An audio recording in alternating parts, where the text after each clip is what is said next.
कि हमने बच्चों को गाड़ी दी, हमने बच्चों को घर दिया, हमने बच्चों को सोने की चेन दी, हमने बच्चों को हैंडसेट दिया, हमने बच्चों को मोबाइल दिया, हमने बच्चों को लैपटॉप दिया, हमने बच्चों को साइकिल दी, हमने बच्चों को सब कुछ दिया। ऐसा कोई व्यक्ति नहीं है जो अपने बच्चे को कुछ नहीं देता।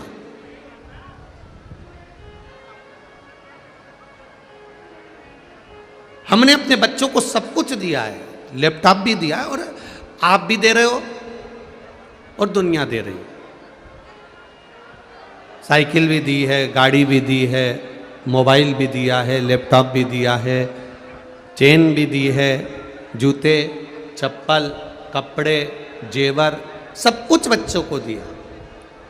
पर सबसे मूल होता है, आप अपने बच्चों को सब कुछ दे रहे हो, पर एक विचार कर कर देखना, क्या आप अपने बच्चों को श्रेष्ठ संस्कार दे पाए हो?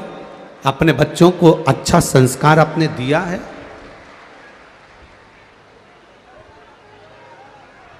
श्रेष्ठ संस्कार क्या आपने अपने बच्चों को प्रदान किया है? सब कुछ दिया आपने, मना नहीं है, सब कुछ दिया और दोगे, पर क्या अपने बच्चों को हम संस्कारों के जल से सिंचित कर रहे हैं? क्या हम अपने घर के बच्चों को संस्कार दे पा रहे हैं?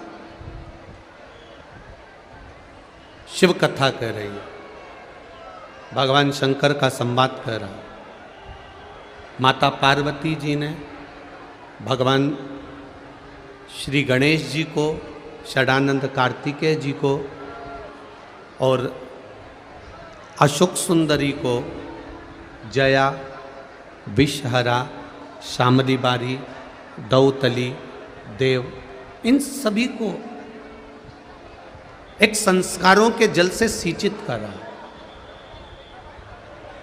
इसलिए आज भी शिव महापुराण की कथा बड़ा सुंदर भाव व्यक्त करती है। जो ये बेलपत्र होती है,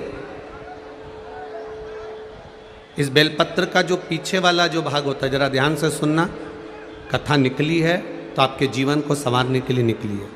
अश्वत्थामा शिव महापुराण की कथा का बेलपत्री का जो ये पीछे का जो भाग होता है, ये पीछे की जो डूट होती है, पीछे का जो भाग होता है, जब भी हमको ये महसूस होता है कि हमारे बच्चे जब गलत मार्ग की ओर जा रहे हैं, मदिरा की ओर जा रहे हैं, व्यसन की ओर जा रहे हैं, मांसाहार की ओर जा रहे हैं, गलत मार्ग की ओर जा रहे हैं, तब बेलपत्र का जो पीछे का जो भाग होता है, इस भाग को हम अशोक सुंदरी वाली जगह पर समर्पित करते जाते हैं और उसी भाग को उठाकर हम बेलपत्री के वृक्ष के नीचे पुनः डाल देते हैं। शिव जी पे चढ़ाया गया जल, शंकर जी पे चढ़ाई गई एक बेलपत्र उठाकर लाकर, जो व्यसन में डूबा हुआ होता है, गलत मार्ग की ओर जा रहा है, गलत संगत की ओर जा रहा है, व्यसन में डूबा हुआ है, उसका मार्ग विभाजित हो गया है, हम उसको देने का प्रयास करते हैं और उसको समझाने का भी प्रयास करते हैं कि देखो शिव तत्व की ओर चलो, भगवान के गुणगान की ओर चलो। शंभु शरणे पड़ी मांगू घड़ी रे घड़ी, दुख काटो दया करी दर्शन आपो। हम शिव तत्व की ओर चलने का प्रयास करते हैं, भगवत भक्ति की ओर चलने का प्रयास करते हैं। संस्कार होंगे और श्रेष्ठ संस्कार होंगे, ये तो निश्चित है कि हमारे बच्चे फिर मार्ग से विभाजित नहीं होंगे।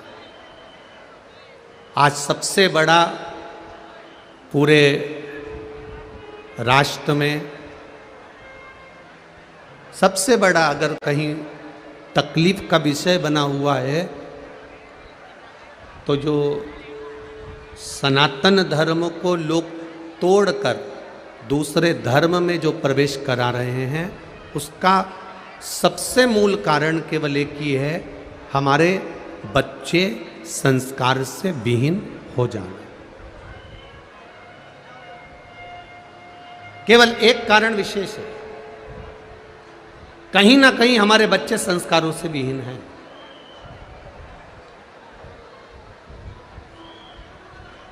कहीं ना कहीं हमारे बच्चे संस्कारों से दूर होते चले जा रहे। शिव कथा कर रही है, भगवान शंकर का संवाद कह रहा है। कई बच्चों को माता पिता समझा भी नहीं पाते।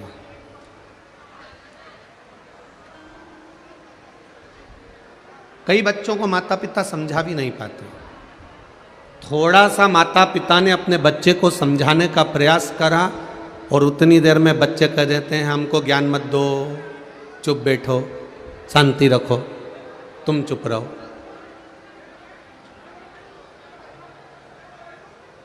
तुम चुप रहो, हमको ज्ञान मत दो, शांति रखो। कई माता पिता अपने बच्चे को समझाने का प्रयास करते, ऐसा नहीं कि नहीं समझाते। कोई माता पिता ऐसा नहीं होता जो अपने बच्चे को ना समझा, समझाएगा, ज्ञान भी देगा।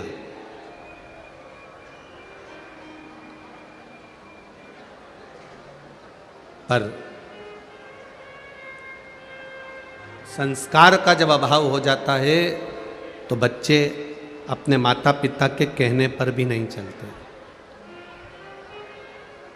एक बात बड़ी विचित्र है पर सत्य है, आप उसे आजमाएं ना आजमाएं। जिस पत्नी के लिए आप दिन भर मेहनत करते हो, जिन बच्चों के लिए आप दिन भर मेहनत करते हो, घर, गाड़ी, बंगला, सोना चांदी, हीरा पन्ना सब बनाया, सब कुछ जोड़ा, व्यापार भी जमाया, फैक्ट्री भी जमाई, घर भी जमाया, सब कुछ जमाया। जिन बच्चों के लिए, जिन पत्नी के लिए, परिवार के लिए आपने सब कुछ जोड़ कर रखा, सब कुछ। मैं धन्यवाद दूंगा इधर पंडाल के लोगों को, इधर पंडाल के लोगों को और आधे इधर पंडाल के लोगों को, आपकी शांति को और आपके एकाग्र चित्त से कथा सुनने को धन्यवाद दूंगा।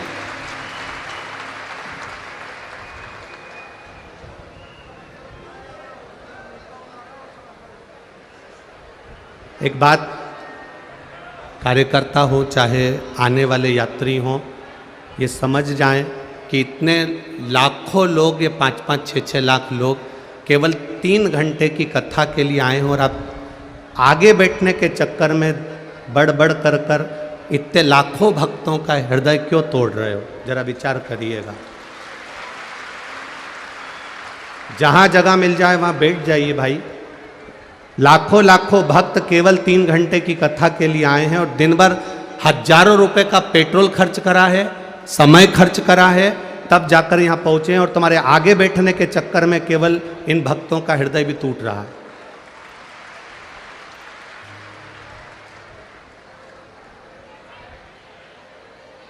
बोल काशी विश्वनाथ भगवान की। शिव तत्व कह रहा, भगवान शंकर का संवाद कह रहा, शिव कथा कह रहे।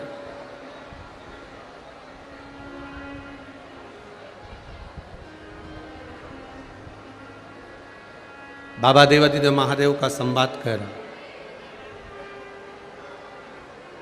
एक विचित्र है, जोड़ा, खूब जोड़ा, दिया, बेटों को दिया, परिवार को दिया। प्रत्येक व्यक्ति करता है, कोई भी हो, केवल आप अलग से नहीं हो ना हम अलग से हैं, प्रत्येक व्यक्ति करता है। पर शिव महापुराण की कथा एक बात और अच्छे से कहती है, मान लो कमाकर हमने बच्चों को भी दिया, पत्नी को भी दिया, परिवार को भी दिया, और वही बच्चे, वही पत्नी, वही परिवार यदि आपके विपरीत चले तो उसमें श्रेष्ठता नहीं होती है, उसमें श्रेष्ठता नहीं है। मेरे देवाधिदेव महादेव जब काशी की धरा पर विराजमान थे, काशी की भूमि पर बैठे हुए थे, मां गंगा जी का पावन तट था। मां गौरा, मां भवानी, मां दुर्गा उनके करीब में बैठी हुई। तब षडानंद कार्तिकेय जी का आगमन हुआ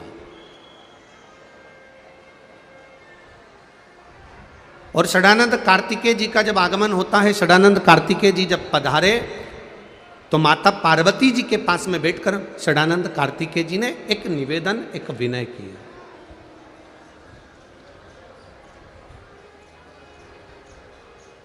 एक निवेदन षडानंद कार्तिकेय जी ने कहा अपनी माता से, मां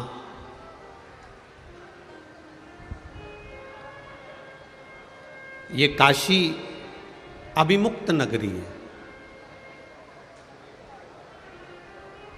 काशी में जिसके प्राण छूट जाते हैं वो दूसरी बार पृथ्वी पर जन्म नहीं लेता, मुक्त हो जाता है। ये वो काशी।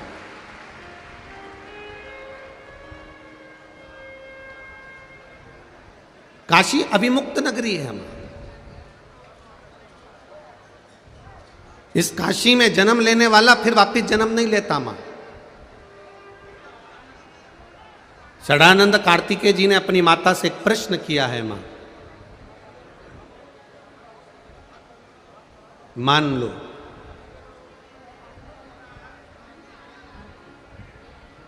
किसी कारणवश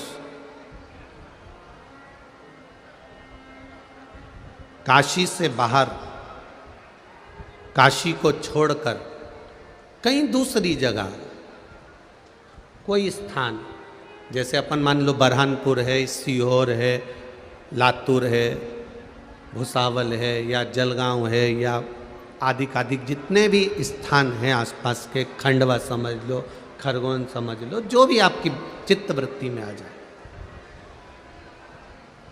ये षडानंद कार्तिकेय जी का बड़ा भारी प्रश्न है अपनी माता से। मां मान लो काशी में जिसके प्राण छूटते हैं वो मुक्त हो जाता है, वापिस जन्म नहीं लेता, पर एक निवेदन है,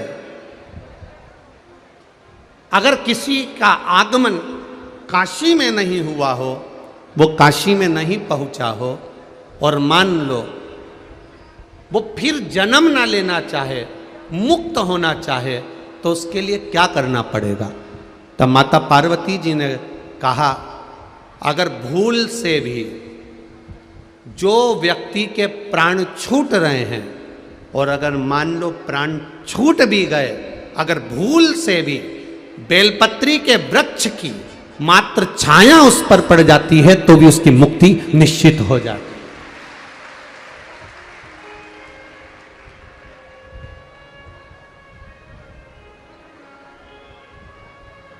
केवल बेलपत्री के वृक्ष की छाया पड़ जाना, बेलपत्री के वृक्ष की केवल एक ओट पड़ जाना,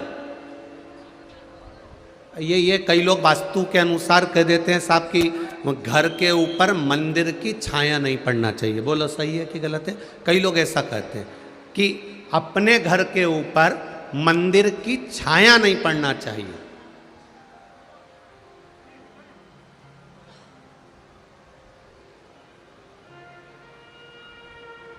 पर किसी वास्तुशास्त्री से एक बात जरूर पूछना, आप कह रहे हो कि घर के ऊपर किसी मंदिर की छाया नहीं पड़ना चाहिए, पर वास्तुशास्त्र में एक बात बहुत अच्छी लिखी है, उस मंदिर के पास में अगर कोई जलाशय है, उस मंदिर के पास में कोई कुआं है, उस मंदिर के पास में कोई बावड़ी है, उस मंदिर के पास में कोई तालाब है, उस मंदिर के पास में कोई हापसी है, उस मंदिर के पास में कोई स्थान पानी का है, या उस मंदिर के पास में बेलपत्री, पीपल, आंवला, शमी, देव वृक्ष अगर कोई विराजमान है और उस मंदिर की भी छाया आपके घर पर पड़ रही है तो वो दोष नहीं देती, वो कल्याण कर देती है। यह हमारा शास्त्र कहता है।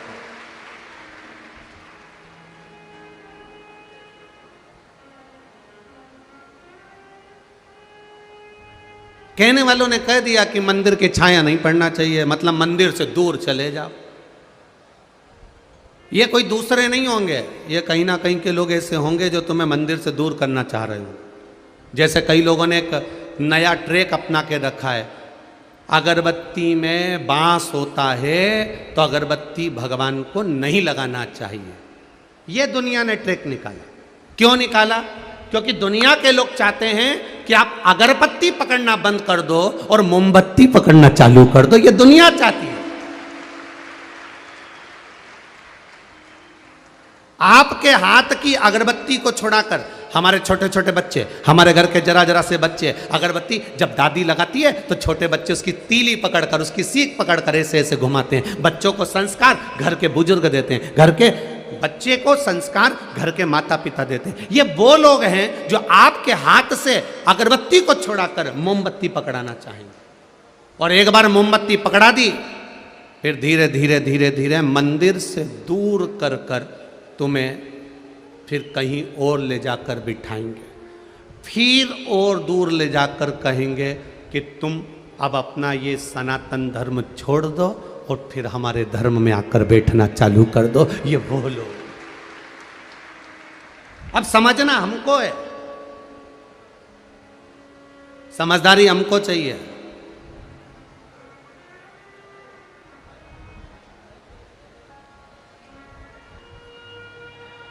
जो ज़्यादा अक्ल देना तुमको कि अगरबत्ती नहीं लगाना चाहिए, तो भगवान को 2 अगरबत्ती ज़्यादा लगाओ और भगवान से कहो कि ये 2 अगरबत्ती ज़्यादा हमने इसलिए लगाई है कि जो हमको अक्ल दे रहा है वो किसी और को अक्ल नहीं दे, इसलिए आप उसको थोड़ी सी अक्ल दे देंगे। 2 अगरबत्ती ज़्यादा लगा दो उस परमात्मा के।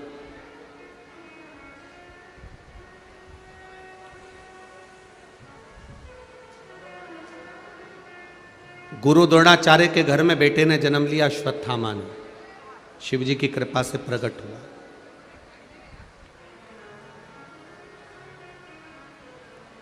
अश्वत्थामा के मित्रों ने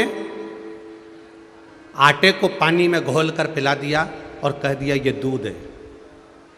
पिता ने देख लिया, पिता की दृष्टि पड़ गई और बेटा पिता के गले लगकर बोलता है, बाबा, पिताजी, आज पहली बार मैंने गाय का दूध पिया है, पहली बार गौ माता के दूध का पान किया है मैंने।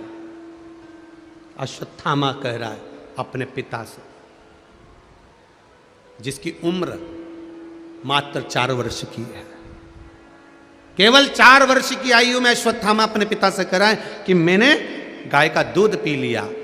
गुरु द्रोणाचार्य की आंख में आंसू भर गए। बेटा, शिवजी के स्वरूप उस अश्वत्थामा को देखकर भगवान गुरु द्रोणाचार्य गले से लगाकर उसको देखकर रो रहे हैं कि मैं जानता हूँ जो तूने पिया वो गाय का दूध नहीं था, वो आटे में पानी मिलाकर तेरे मित्रों ने तुझको पिला दिया था। वो जान रहा है वो गाय का दूध नहीं है।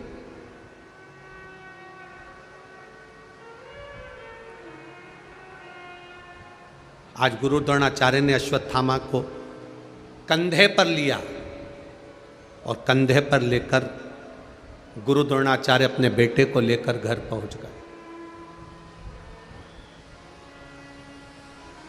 मां और पिता दोनों में एक अंतर होता है।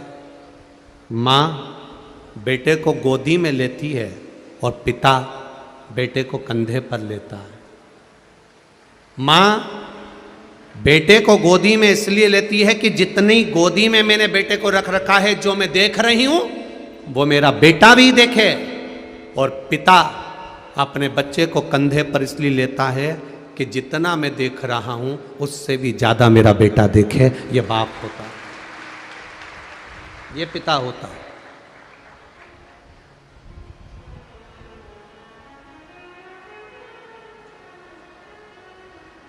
मुझसे ज्यादा मेरा बेटा देखना चाहिए।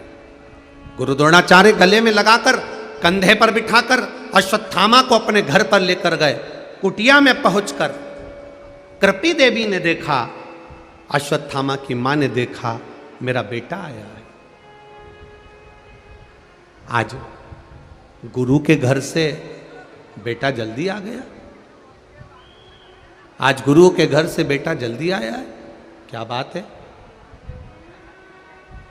पूछा, बेटे से नहीं पूछा, गुरु द्रोणाचार्य से कृपी देवी ने पूछ लिया, स्वामी आज आप बेटे को साथ में लेकर क्यों आ गए, कारण क्या था? कारण क्या है जो बेटे को लेकर आए हो आप?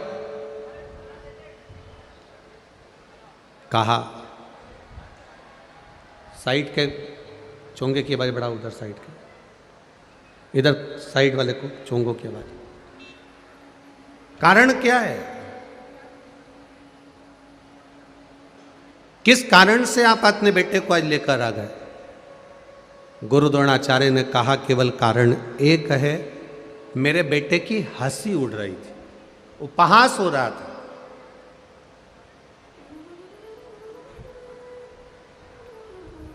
मेरे बेटे की हंसी उड़ रही है, उपहास हो रहा है, इसलिए मैं उसको लेकर आ गया। कृपी देवी ने कहा, ये तो जीवन का खेल है, कभी सुख मिल रहा है, कभी दुख मिल रहा है।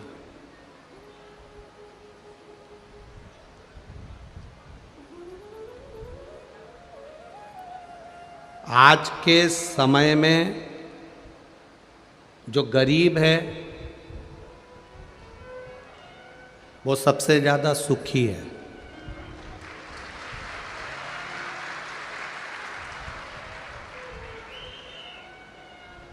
जो पैसे वाला है वो सबसे ज्यादा दुखी है।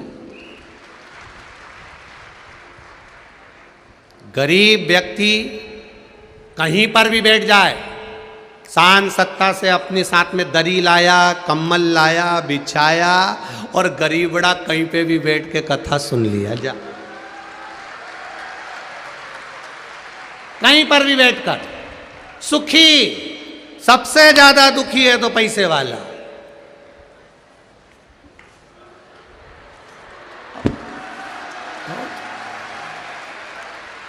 मैं यहां बैठूंगी? नो नो नो,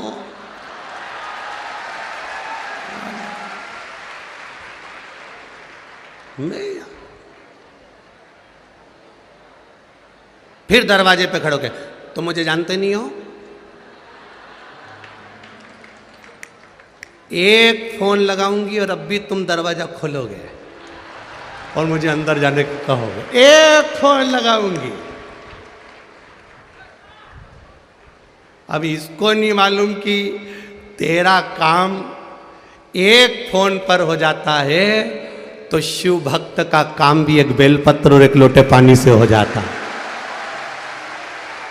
कहना कठिन है महाराज, बहुत कठिन। थोड़ा दुनिया का सबसे जो गरीब है वो सुखी है, कितनी मस्ती में बैठा आराम से भैया, एकदम अलमस्त होकर चकाचक, उसे कोई मतलब नहीं, बस वो तो उठता है और जहाँ पर अर्चना दीदी और उनकी पूरी टीम ने जहाँ भोजन की व्यवस्था करी, वहाँ जाता है, भोजन करता, नहाया धोया और फिर अपनी जगह पे आकर बैठ गया। और जो सुखी सुख, और इनके सुख का एक आनंद, बरहानपुर वालों छोड़ना मती, इनके सुख का आनंद लेना। तो रात्रि के समय पर जब ये बैठे हों और भजन चारों तरफ चल रहा हो, ये नजारा बरहानपुर में बार बार नहीं मिलेगा। चारों तरफ बैठकर ये भजन करते हैं, चारों तरफ जहां इनको मौका मिल जाता, मैं ग्रुप बनाया, भजन गाया, नाचे कूदे, स्मरण करा, ढोलक तबला खंजरी मंजरी सब साथ में लेकर चलते हैं। और इनके भजन का जो आनंद आता है वो जीवन में कहीं नहीं मिल सकता। और मैं बरहानपुर के एक एक व्यक्ति को धन्यवाद दूंगा कि बरहानपुर का एक एक सेठ, एक एक व्यक्ति इन शिव भक्तों की सेवा में लगा हुआ है। कोई पोया, कोई हलवा, कोई फल बांटने में लगे हुए। अभी हम आते आते देख रहे थे, कोई ने पानी का स्टॉल लगा रखा है, कोई गन्ने का रस पिला रहा था, कोई व्यक्ति गिलास में भर भर कर, कोई फल दे रहा था, केला। हम देख रहे थे, बड़ी बड़ी साधुता है साहब, बहुत। कोई बिस्कुट के पूड़े। क्या करोगे? शंकर की कथा बाचने वाला, शंकर की कथा करवाने वाला, शंकर की कथा सुनने वाला और शंकर की कथा में सेवा करने वाला कोई दूसरा नहीं होता, मेरा देवाधिदेव महादेव होता, कोई दूसरा नहीं। आप अगर कथा में सेवा कर रहे हो, लगे हुए हो, जल वितरण कर रहे हो, भोजन करा रहे हो, कार्यकर्ता बनकर सेवा कर रहे हो, तो भी तुम शिव हो। जो सुन रहा है वो भी शिव है, और जो करा रहा है, जो करा रहा है वो भी शिव है। यह आपके भीतर की भक्ति का बल है।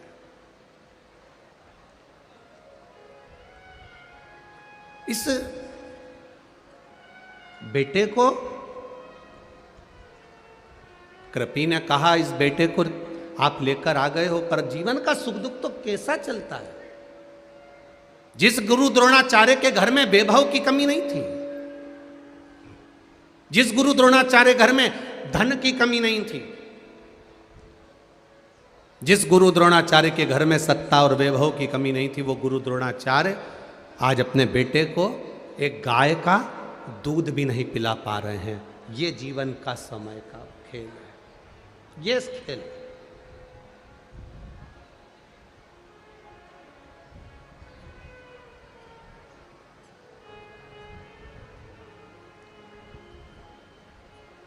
इसीलिए परभणी की कथा में कहा था, वक्ता और वक्त ये दोनों सामने आएंगे।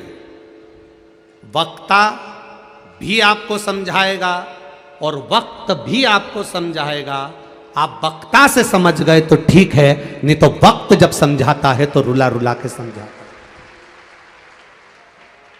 एक वक्ता भी समझाएगा और वक्त भी समझाएगा। वक्ता ऐसा समझाएगा कि ये जीवन की घड़ियां हैं, बचपन है, जवानी, अधेड़ी, बुढ़ापा। आप भजन करिए, कीर्तन करिए, मंत्र जाप करिए, स्मरण करिए, राम जपिए, कृष्ण जपिए, शिव जपिए, तुम्हारी मर्जी पड़े उसका भजन करो। हम कभी ये नहीं कहते कि तुम शंकर की ओर जाओ, हम ये कहते हैं जो तुम्हारे दिल में बैठ जाए। तुम राम को भजते हो, राम को भजो। तुम कृष्ण को भजते हो, कृष्ण को भजो। तुम शिव को भजते हो, शिव को भजो। तुम भवानी को भजते हो, भवानी को भजो। तुम स्वामी समर्थ को भजते हो, स्वामी समर्थ को भजो। तुम हरि विठ्ठल को भजते हो, हरि विठ्ठल को भजो। तुम्हारा जो मन करता है उसको भजो। पर एक बात का याद रखना कि भजन में, स्मरण में छल ना हो, दिखावा ना हो, कपट ना हो और किसी का दिल ना दुखे। ऐसा भजन अपनी जिंदगी में करो भजन।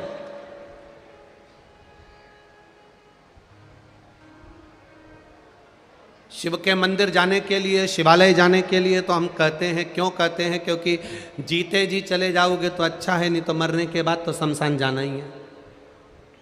और शमशान भी कोई साधारण सी जगह तो है नहीं, जहाँ शिव स्वयं बैठा है, जहाँ मेरा देवाधिदेव महादेव स्वयं बैठा है, वो देवाधिदेव महादेव का पावन धाम शमशान। कोई साधारण भूमि नहीं है शमशान।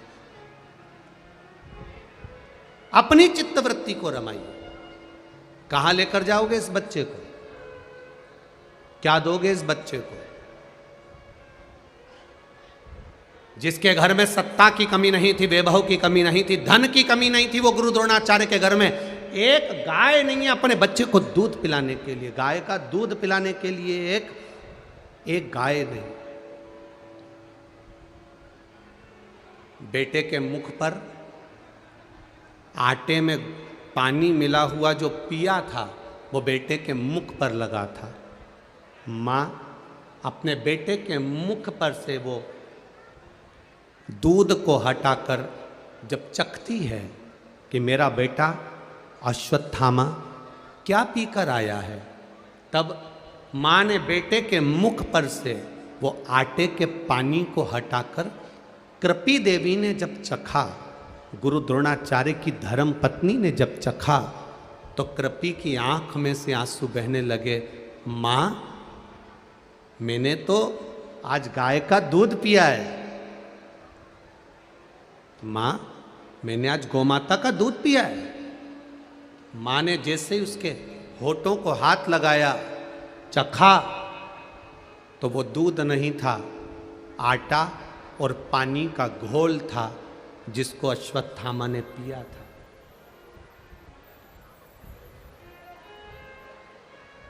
आटे और पानी का घोल है जिसको अश्वत्थामा ने पिया।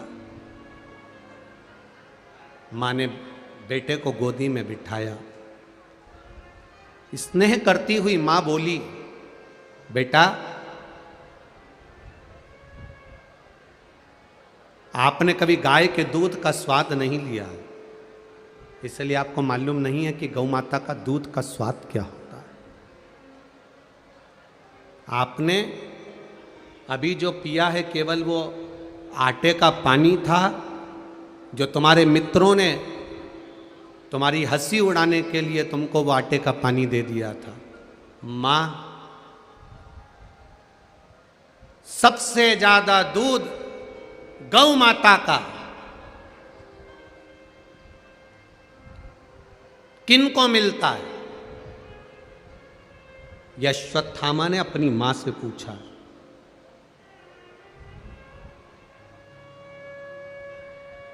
सबसे ज्यादा दूध गौ माता का किसको मिलता है?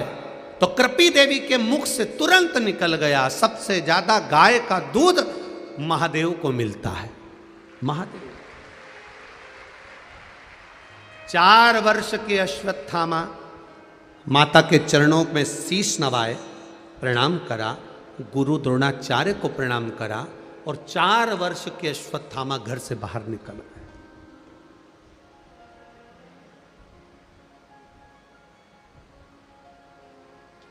ये जितने बच्चे यहाँ कथा सुन रहे हैं, उन बच्चों से निवेदन करूँगा और उनकी माताओं से निवेदन करूँगा कि अपने बच्चे को संस्कार देना सीखो। और बच्चों से निवेदन है सुनकर निभाना सीखो।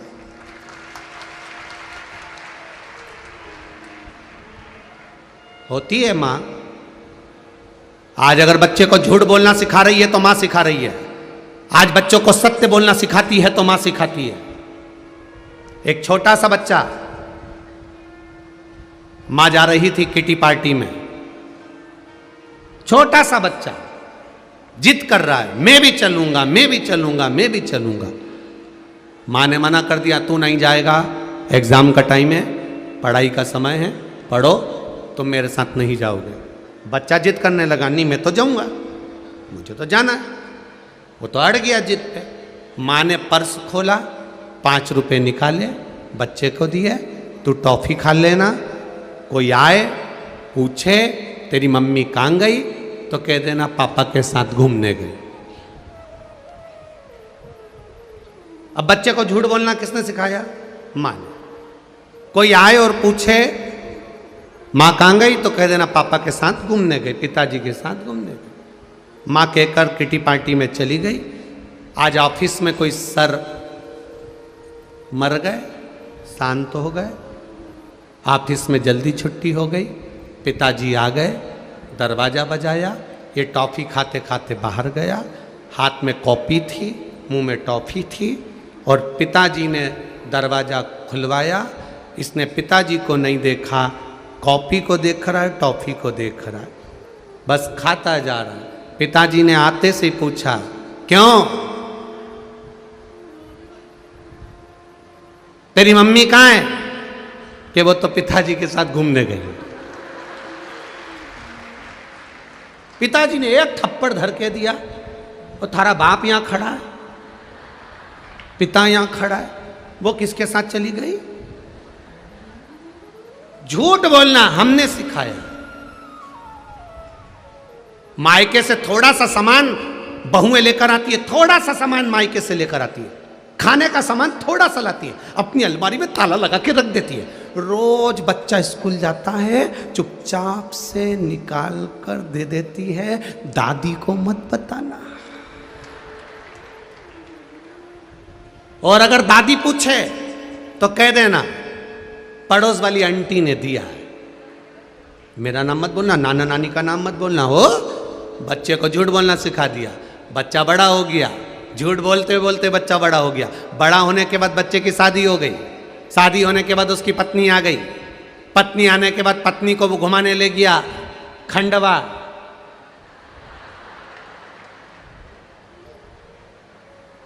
धुनी वाले दादा के यहां दर्शन करने गए तो वहीं पे साड़ी की दुकान थी। पत्नी ने कहा कितनी सुंदर साड़ी है। पति ने कहा ले ले, घर जाएंगे और मम्मी पूछेगी तो कह देना मायके से मिली है। सिखाया किसने था? बोलते जाओ जरा, बरहानपुर वालों जम के बोलो जरा। मां ने क्या सिखाया था? पूछे तो कह देना आंटी जी ने दी है। उस बच्चे ने बड़े होकर अपनी पत्नी को भी सिखा दिया कि कुछ भी मिले तो कह देना मायके से मिली है। अब सास को मालूम है ये मायके से नहीं मिली, ये मेरे छोरे ने दिलाई, ये मैं अच्छे से जानती हूँ। अच्छा, जितनी चतुर होती है ना डोकरी, बहुत चतुर होती है, ईमानदारी की बात है, बहुत चतुरता होती है। वो तो कभी कभी ये झांसा में आ जाए, नहीं तो एक एक बूढ़ी बूढ़ी माताएं, एक बार बुजुर्ग पिता अपने बेटे के झांसे में आ जाएगा, पर बुढ़िया कभी नहीं, कभी नहीं, भूल के भी।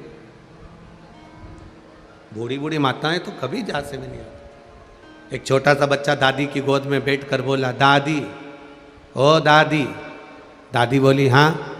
पड़ोस में वो लल्लू लेता है ना, हाँ, उसके घर में आज बूंदी का रायता बना है, बूंदी बनी है, सेव बना है, पूड़ी बनी, चने की सब्जी बनी।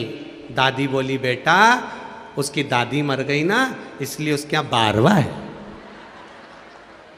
इतने में पोते ने दादी का गाल पकड़ के बोला, अपने घर कब बनेगा? दादी ने एक धरके दिया ऊपर, एक उधर मेरी गोदी से नीचे, मेरा मारने का प्लान बना रहा है, उतर जा नीचे। हम क्या दे रहे हैं बच्चों को? सुबह से शाम तक हम अपने बच्चों को झूठ बोलना सिखाते हैं, सुबह से शाम तक। फिर वही बच्चा बड़े होकर झूठ बोलता है तो हमको बुरा लगता है। क्या दिया हमने?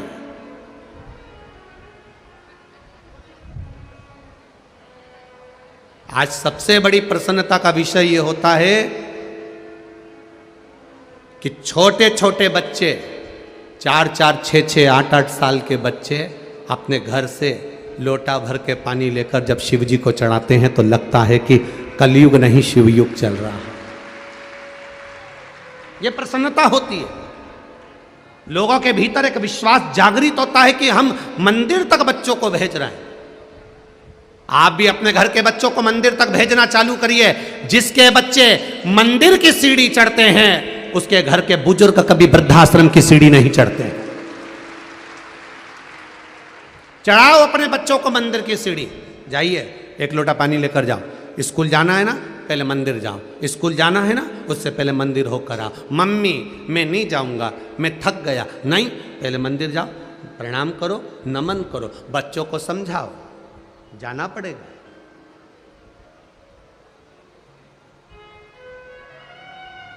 जाओ मंदिर तक, पहुंचो मंदिर तक। अश्वत्थामा 4 साल के, कृपी देवी ने कह दिया सबसे ज्यादा दूध महादेव को लगता है, महादेव को चढ़ता है, महादेव को प्राप्त होता है। बस अश्वत्थामा ने अपनी माता को प्रणाम करा, गुरु द्रोणाचार्य के चरणों में शीश नवाया और अश्वत्थामा 4 वर्ष के निकल गए। प्रहलाद जी 4 वर्ष के भजन में लग गए थे।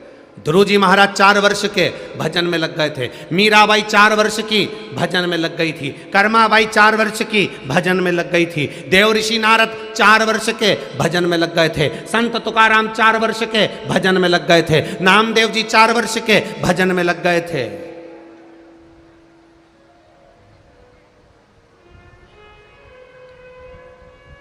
और हम 4 वर्ष के बच्चे से कहते हैं अभी क्या कथा सुनेगा, अभी क्या मंदिर जाएगा, अभी क्या भजन करेगा।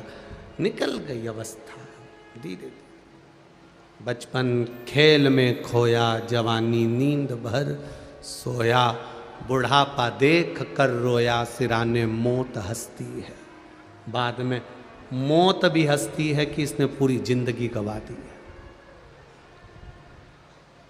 क्या दिया हमने?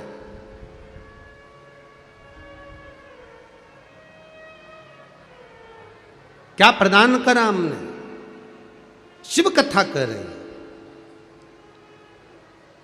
अश्वत्थामा घर से बाहर निकल गया। 4 वर्ष के बच्चे को रोकने का प्रयास करती है मां,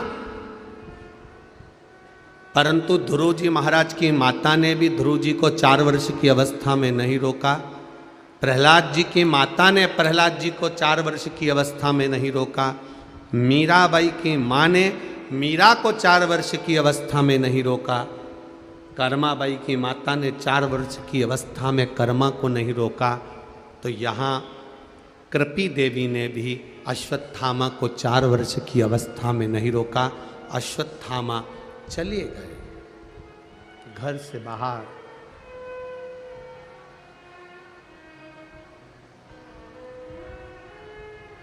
घर से बाहर चले गए।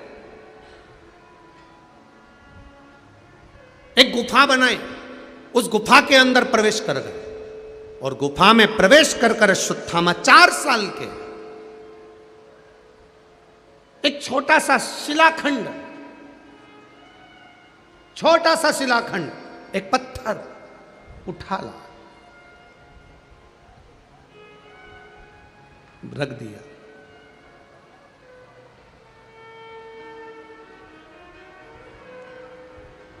छोटा सा शिलाखंड, एक पत्थर रख दिया।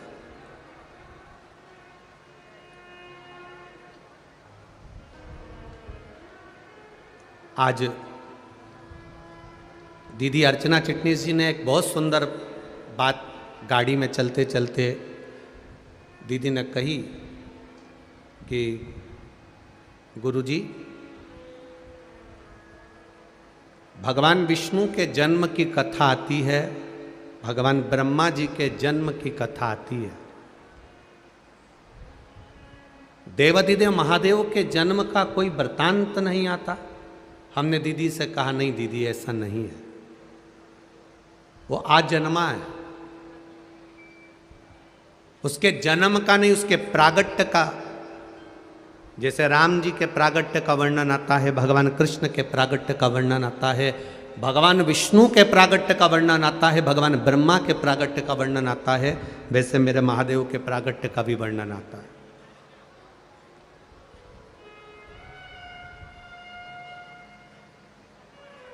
ऐसा नहीं कि मेरा महादेव प्रगटा नहीं, प्रगटा।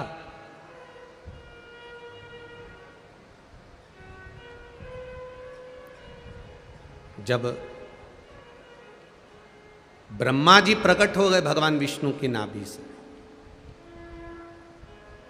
बड़े ज्ञानी थे ब्रह्मदेव, बड़े ज्ञानी।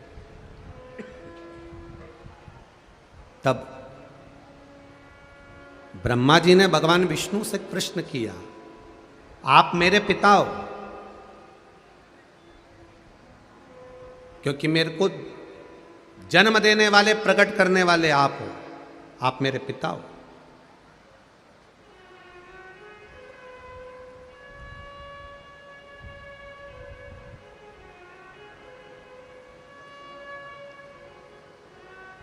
मेरे पिता का नाम मुझे मालूम है कि मेरे पिता भगवान विष्णु है,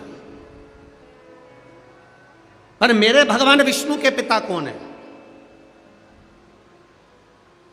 तब भगवान विष्णु के मुख से सहजता में निकल गया, शिव, अवघड़ी, शंकर, वो मेरा पिता है। जल में अयन करने के कारण मेरा नाम नारायण पड़ा, और उस जल में एक बिंदु प्रकट हो गया था, एक पानी के बुलबुले में एक छोटा सा बिंदु दिख रहा था, छोटा सा बिंदु। आज भी ब्रह्म कुमारी आश्रम में, अगर कोई ब्रह्म कुमारी वाले यहाँ बैठे होंगे, जो ब्रह्म कुमारी आश्रम से जुड़े होंगे, उनको गए होंगे तो उनको बताया होगा, ब्रह्म कुमारी आश्रम में आज भी मात्र एक बिंदु दिखाया जाता है कि इस बिंदु से उत्पत्ति है, एक बिंदु से, और वो बिंदु कोई दूसरा नहीं, वो बिंदु मेरा देवाधिदेव महादेव है।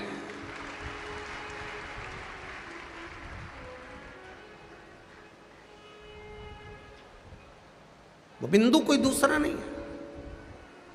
भगवान विष्णु ने सहज भाषा में कर दिया, मुझे प्रकट करने वाले भी शिव हैं, मुझे शिव का दर्शन करना है।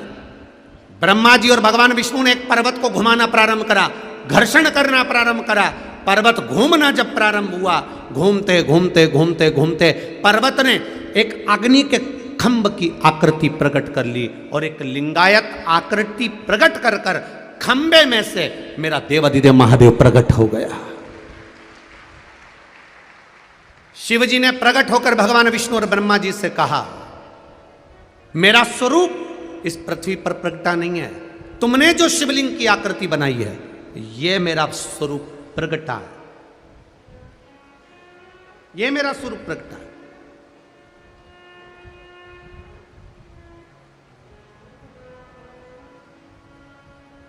महाशिवरात्रि दुनिया के लोग मनाते हैं, अभी आ रही है। सारी दुनिया में शंकर जी और पार्वती जी की शादी होगी, पर शिव जी की शादी की तारीख तो अलग है। बैसाख का महीना शुक्ल पक्ष की पंचमी तिथि को भगवान शंकर की पार्वती जी के साथ शादी हुई थी। शिवरात्रि का दिन तो ब्रह्मा और विष्णु ने जो भगवान शंकर के शिवलिंग को प्रकट करा था, उनके प्रागट्योत्सव का दिन है शिवरात्रि का दिन। भगवान शंकर के प्रागट्य का दिन है। हाँ, तो दुनिया के लोगों ने कहा फिर शिवजी और पार्वती जी की शादी का क्रम क्यों मनाया जाता है? शिवजी और पार्वती जी की शादी तो बैसाख शुक्ल पक्ष की पंचमी को हुई थी, पर यही माता पार्वती का एक अवतार हुआ था, उमा का अवतार, जिनका विवाह भगवान महेश के साथ हुआ था, जिससे उमा महेश का विवाह हुआ। उन महेश के वंशजों में बहुत सारे महेश्वरी बंधुओं का आप दर्शन करते होंगे। महेश्वरी समाज की उत्पत्ति उमा और महेश्वर से हुई है। तो जो उमा माता और भगवान महेश का विवाह हुआ था वो शिवरात्रि के दिन हुआ था, इसलिए हम उसको पार्वती और शिव के विवाह से जोड़ लेते हैं।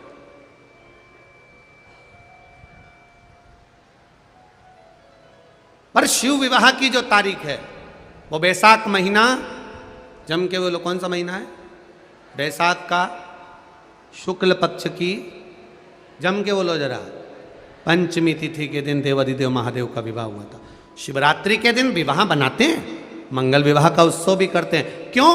क्योंकि यही पार्वती का एक अवतार उमा के रूप में हुआ। पार्वती का तो 52वें नंबर का जन्म है, 52 नंबर पर पार्वती का जन्म हुआ है। इससे पहले पार्वती मैया 51 जन्म ले चुकी थी। कात्यायनी, कुष्मांडा, स्कंदा, उमा, सती, भैरवी, कमला, बगला, ध्रुमावती, ऐसे माता पार्वती के पहले अवतार हो चुके हैं। 51 अवतार माता पार्वती के पहले हो चुके हैं। इसलिए मेरे देवाधिदेव महादेव के गले में जो मुंडों की माला पड़ी होती है वो 51 मुंडों की माला पड़ी हुई है। शिवजी के गले में 51 मुंडों की माला है। कभी मेरे महाकाल बाबा का दर्शन करना, महाकाल बाबा के दर्शन करोगे तो महाकाल बाबा के गले में आप कभी चांदी के मुंडों की माला देखना। चांदी के मुंडों की जो माला दिखेगी वो महादेव के बाबा के किसी पंडित से, किसी पुरोहित से, किसी पूजन करने वाले से, महादेव की आराधना करने वाले से पूछना ये मुंडे किसके हैं, तो बता देंगे ये पार्वती जी ने जो जन्म लिए हैं। बार बार माता पार्वती के जो प्राण छूटते हैं, भगवान शंकर ने वो पार्वती के मुंडों को अपने गले में धारण कर कर रखा है, अपने गले में धारण कर कर रखा।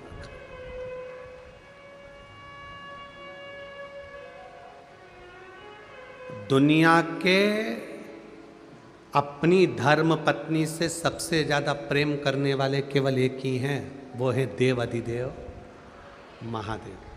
इतना प्रेम करते कि पत्नी मर के भी चली गई तो उसका मुंडा अपने गले में पहन के घूमते। और आज का आदमी होता तो मरते से दूसरी का विचार कर लेता किसको लाना है। वो महादेव है, महादेव। क्या भगवान विष्णु की अष्टलक्ष्मी नहीं हुई? क्या भगवान नारायण की अष्टलक्ष्मी नहीं हुई? पर मेरे नारायण के गले में कभी तुमने अष्टलक्ष्मियों का स्मरण नहीं देखा होगा, केवल एक लक्ष्मी को देखा होगा। पर मेरा महादेव 51 चली गई, उनके मुंडों को भी अपने गले में धारण कर कर रखा है। वो मेरा देव अधिदेव महादेव है, जो नारी का सम्मान करना जानता है, स्त्री का आदर करना जानता है, सत्कार करना जानता है। किसी धर्म में दूसरे धर्म में नारी का जितना सम्मान नहीं होता, उतना सनातन धर्म में होता है, उतना सनातन धर्म में होता है।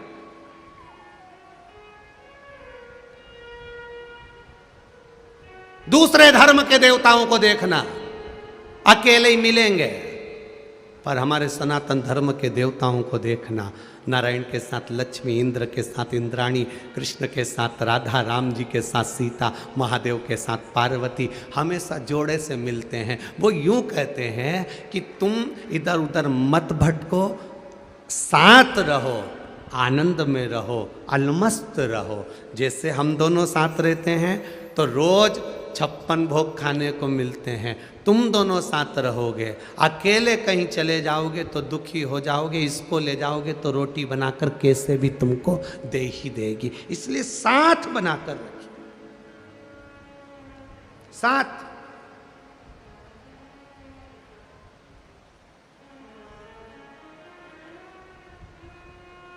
अपना बनाकर चले। अश्वत्थामा 4 साल के एक छोटा सा शिलाखंड उठाकर लेके आ गए। ब्रह्मा विष्णु ने जैसे महादेव को प्रकट करा, एक शिवलिंग प्रकट हो गया। वो शिवलिंग प्रकट होते से ही शिवलिंग प्रकट हुआ, ब्रह्मा जी की बुद्धि में नहीं बैठा, ब्रह्मा जी की चित्त वृत्ति में नहीं बैठा। तो ब्रह्मा जी ने कहा, इस शिवलिंग के चरण कहाँ हैं, सिर कहाँ है? मैं मस्तक का पता लगाता हूं, ब्रह्मा जी कह रहे हैं, और आप नारायण चरण का पता लगाओ। भगवान विष्णु पताल में गए, तलातल रसातल जाते गए, चरण नहीं मिले। भगवान विष्णु वापिस आ गए। ब्रह्मा जी ऊपर जाते गए, जाते गए, जाते गए, शीश नहीं मिला। ब्रह्मा जी को लगा नीचे जाते से मेरी हंसी उड़ जाएगी। केतकी का फूल पकड़ा, फूल को उठाया केतकी के। ब्रह्मा जी ने कहा, केतकी के पुष्प तू मेरे साथ नीचे चल। भगवान विष्णु के सामने जाकर कह देना कि ब्रह्मा जी को शंकर जी का सिर मिल गया। केतकी का फूल बोला, मैं झूठ क्यों बोलूं? मैं झूठ बोलूंगा तो अच्छा लगेगा, मैं तुझे सुगंधित बना कर रखूंगा। आगे चलते चलते गाय मिल गई। गौमाता को ब्रह्मा जी ने कहा, गौमाता रुको, नीचे चलो और भगवान विष्णु के सामने चलकर कह देना कि ब्रह्मा जी को भगवान शंकर का शीश मिल गया। गौमाता बोली, मैं क्यों झूठ बोलूं, मैं तुझे घर की पहली रोटी देता रहूंगा। प्रसन्न होकर दोनों चले। भगवान नारायण ने पूछा, ब्रह्मा जी आपको शंकर जी का सिर मिल गया क्या? ब्रह्मा जी बोले, मैं बाद में बताऊंगा, पहले आप बताओ शंकर जी के चरण मिले क्या भगवान नारायण आपको? नारायण ने सत्य कह दिया, मुझे चरण नहीं मिला। आकाशवाणी हो गई शिवलिंग में से, नारायण आपने सत्य बोला, इसलिए आज से आपका नाम सत्यनारायण होगा।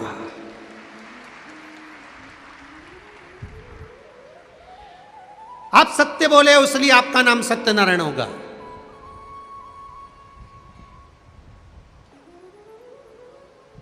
ये सत्यनारायण जी की कथा है।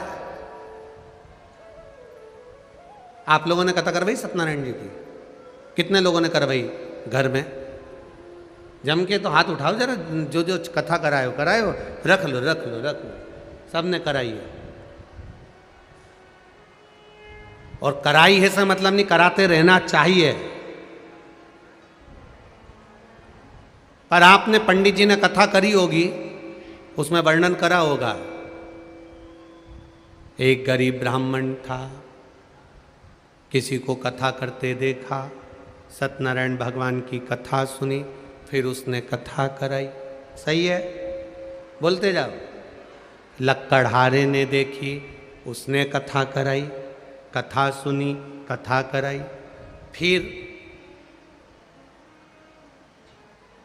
फिर आगे वर्णन आया, बनिए ने कथा कराई, कथा सुनी, फिर उसका पति पानी में डूब गया, फिर उसने कथा कराई, फिर एक राजा ने कथा सुनी। तो इसमें सब वृतांत आया कि ये 4 अध्याय 5 अध्याय में जो वर्णन किया गया, उसने ये कराया, उसने वो कराया, पर इसमें सत्यनारायण भगवान की कथा कौन सी थी जो सबसे पहले ब्राह्मण ने सुनी थी? वो कथा ये ही थी कि भगवान ब्रह्मा और भगवान विष्णु ने जो घर्षण करा, शिवलिंग प्रकट करा, प्रकट करते से भगवान शंकर ने नाद कर कर कह दिया, तुम्हारा नाम सत्यनारायण होगा। तुमने सत्य बोला है। संसार का जो मनुष्य एक कलश पर श्रीफल केल के खंभ रखकर मेरी आराधना, आपकी आराधना करेगा, सुनो नारायण, उसके मनवांछित फल को मैं स्वयं पूर्ण करूंगा। तब से ये सत्यनारायण कथा का वृतांत चला। सत्यनारायण भगवान की कथा कहां से निकली है? स्कंद पुराण से। ये स्कंद पुराण वृतांत मिला।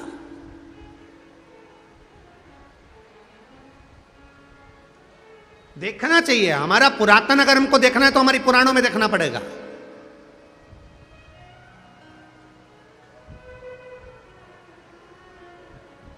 आपकी सही प्रॉपर्टी देखना है आपको तो तहसील जाना पड़ेगा, और सही परमात्मा को पहचानना है तो शिव महापुराण में आना पड़ेगा।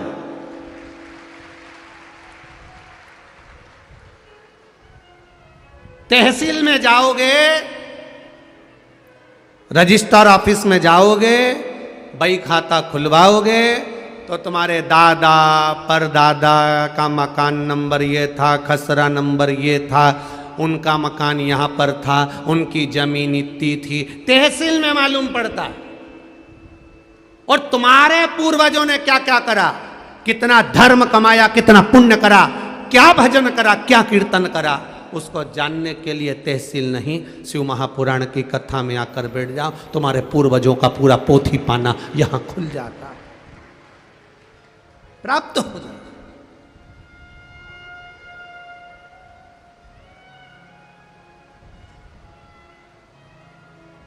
भगवान नारायण ने कह दिया सत्य बोले, बोलो। सत्य बोलने में कुछ नहीं जाता, इसलिए मरने पर भी लोग बोलते हैं जम जम के राम नाम, जम के तो बोलो, अरे बोलो तो सत्य। कितना डर रहे हो, बोल लो अच्छे से। अपन मर जाएंगे, जब दूसरे बोलेंगे अपन कब बोलेंगे? तो मौका है बोलने का, उसमें कोई दिक्कत नहीं। राम नाम सत्य। हम तो हमेशा कहते दिवाली मिलने जाओ ना तो किसी के यहाँ हैप्पी होली हैप्पी दिवाली मत कहा करो, डायरेक्ट जाकर कहा करो काका जी राम नाम सत्य है। काका जी कुर्सी से नीचे गिर जाएंगे, मेरा बुरा चाहती है? नहीं नहीं नहीं, जिंदगी में बहुत असत्य बोला। दिन भर मोबाइल पर झूठ, दिन भर झूठ झूठ झूठ झूठ झूठ। कम से कम अब मैं तो किसान भाइयों से भी निवेदन करूंगा, आपको लगता है कि आपकी फसल आपके खेत में आती है, बहुत सुंदर दिखती है, पूरा हरा खेत दिखता है, पूरी लहराती हुई फसल दिखती है, पर फसल उतनी नहीं निकलती या पैसा उतना नहीं आता और कर्जा बढ़ता चले जाता है। तो उनसे भी निवेदन करूंगा, सारी समस्या का हल एक लोटा जल। जिस दिन तुम खेत में बीज बोने के लिए जाओ, प्रत्येक किसान भाइयों से कहूंगा, जिस दिन खेत में बीज बोने के लिए जाओ, शंकर भगवान से कहकर जाना ये जमीन तुम्हारी है, एक एक कंकर में शंकर तुम ही समाये हो। एक लोटा जल शिव जी को चढ़ाओ, उसी जल को वापिस झेल कर जहां बीज बोने जा रहे हो, शुरुआत की जगह पर उस जल को छीट कर और बीज बोना प्रारंभ करो। फिर बाबा संभाल, उसको देखना है।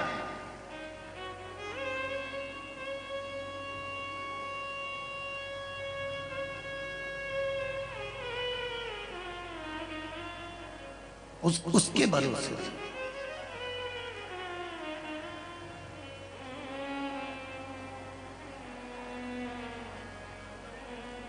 अटूट विश्वास परमात्मा पर रखो। जाना सबको है, बस थोड़ा भजन का बल बढ़ाकर रखो। जब भजन का बल बड़ा होता है तब परमात्मा के मिलन में देरी नहीं होती, वो मिल जाता है,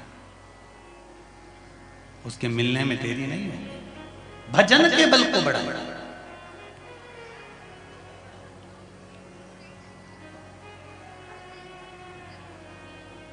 अंधकासुर ब्रह्मा जी से वर मांग रहे हैं, मैं मरूं ना। ब्रह्मा जी कहते हैं ये निश्चित है कि तुम्हें मरना पड़ेगा, और कुछ मांग लो।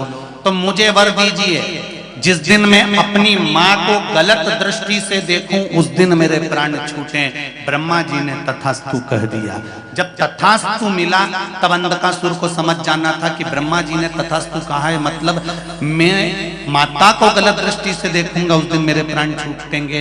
ये अंधकासुर को यह मालूम था कि ना तो मेरी माँ है, ना मेरा बाप है, ना मेरा पिता है, ये कोई भी नहीं, मेरा कोई नहीं।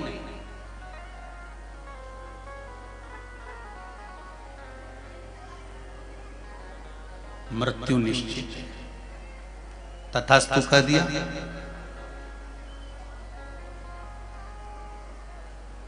अब अंधकासुर ने अपने नगर में पहुंचने के बाद अपने दूतों से कहा, अपने सैनिकों से कहा, जरा पता करो मुझे शादी करना है, जो सुंदर कन्या हो, सुंदर लड़की हो, उससे मुझे विवाह करना है। इतने में दूतों ने कहा जो सबसे ज्यादा सुंदर थी उसको तो शंकर जी लेकर चले गए, देवाधिदेव महादेव लेकर चले गए। जो सुंदर है उसको देवाधिदेव महादेव ले गए। क्या पार्वती इतनी सुंदर है? हाँ। अंधकासुर ने कहा विवाह करूंगा तो पार्वती के साथ। माता पार्वती को देखने के लिए गया और माता पार्वती को देखकर मोहित हो गया। शिव महापुराण की कथा कहती है उसने वर मांगा था, जिस दिन मैं अपनी माता को गलत दृष्टि से देखूं उसी दिन मेरे प्राण छूटे। आज पार्वती को गलत दृष्टि से देखा, इसलिए अंधकासुर का अंत समय आ गया और काल भैरव ने प्रकट होकर अंधकासुर का वध कर दिया। बहुत ध्यान देना महाराज, आज गंगा दशहरा है। क्या है आज? गंगा दशहरा। गंगा दशहरे का मतलब जानते हो आप लोग? केवल गंगा जी का नाम ले लेने से, एक लोटा जल शंकर भगवान को आज समर्पित कर देने से, या गंगा जल का एक जरा सा छींटा शरीर पर पड़ जाने से 10 पापों से मुक्ति मिल जाती है। दशहरा का मतलब है 10 पाप से मुक्त हो। पहला पाप है किसी के घर का बिना पूछे कोई सामान उठाकर हमने भोग कर लिया हो तो उस पाप से मुक्ति। गंगा दशहरे के 10 पाप से मुक्ति दिलाता है गंगा दशहरा। दूसरा, किसी ब्राह्मण, किसी गुरुजन को मुख से अपशब्द कह दिया हो तो आज ही का दिन है जिस दिन पाप कर्म से मुक्ति मिल जाती है। तीसरा, किसी स्त्री को, किसी नारी को, किसी कन्या के प्रति, स्त्री के प्रति, नारी के प्रति अगर गलत सोच लिया हो या गलत कर्म हमने कर दिया हो तो उस पाप से मुक्ति गंगा दशहरे का दिन दिला देता है। चौथा,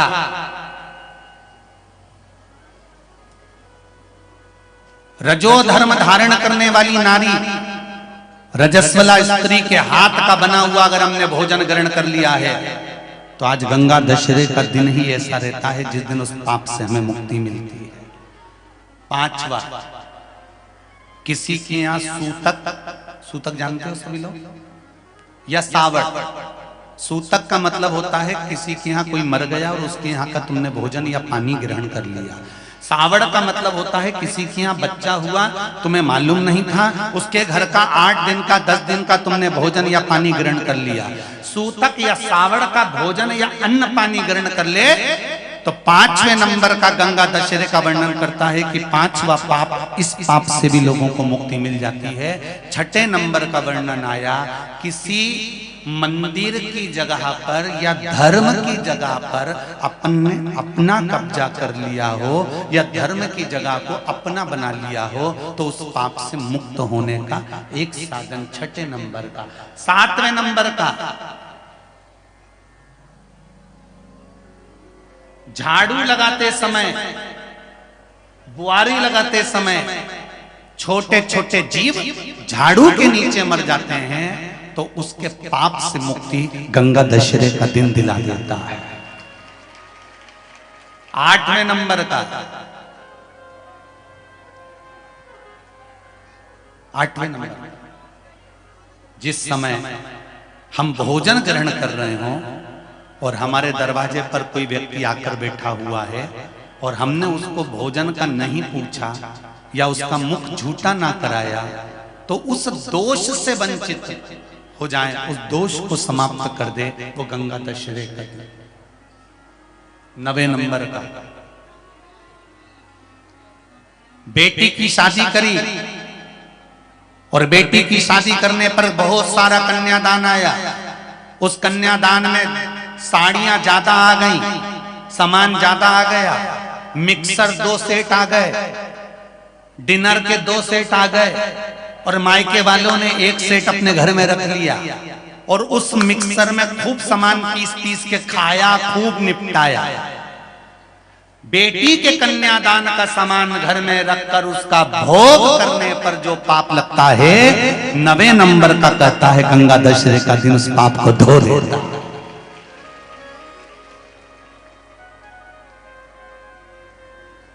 10वें नंबर का महाराज, यदि किसी तीर्थ में जाकर हमने कोई गलत काम करा होता है तो गंगा दशहरे का ये आज का दिन हमारे पाप को वो धो देता है। ये गंगा दशहरे के 10 पाप को धोने के लिए मात्र एक दिन है गंगा दशहरे का दिन। आज के दिन जो शिव जी को जल चढ़ाता है, शंकर भगवान कहते हैं भले उसने उसमें गंगा जल डाला नहीं डाला, पर मेरे ऊपर जब जल चढ़ाता है शिव जी कह देते हैं आज के चढ़े हुए जल को मैं गंगा जल बना देता हूं। आज गंगा दशहरे का दिन, खूब भजन करो, दान करो, पुण्य करो, सत्कर्म करो, नाम जाप करो, नाम स्मरण करो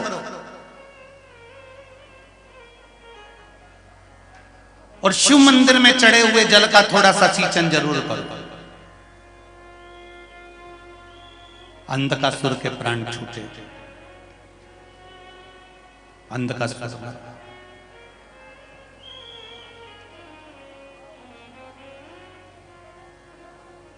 महाराज, समय आया, मंथन हुआ, मंथन में सबसे पहले निकली तो गौ माता निकली। समुद्र मंथन में सबसे पहले जो प्राप्त हो रही है वो गौ माता प्राप्त हो रही है। इससे पहले ना विष निकला ना अमृत निकला, सबसे पहले गौ माता निकली, क्योंकि राष्ट्र की रक्षा के लिए, धर्म की रक्षा के लिए, भारत भूमि की सभ्यता और संस्कृति की रक्षा के लिए, सनातन धर्म की रक्षा के लिए गौ माता का प्रकट होना बहुत जरूरी था कि गाय है तो पृथ्वी भी बनी ही रहे। गौ माता का प्रकट होना था।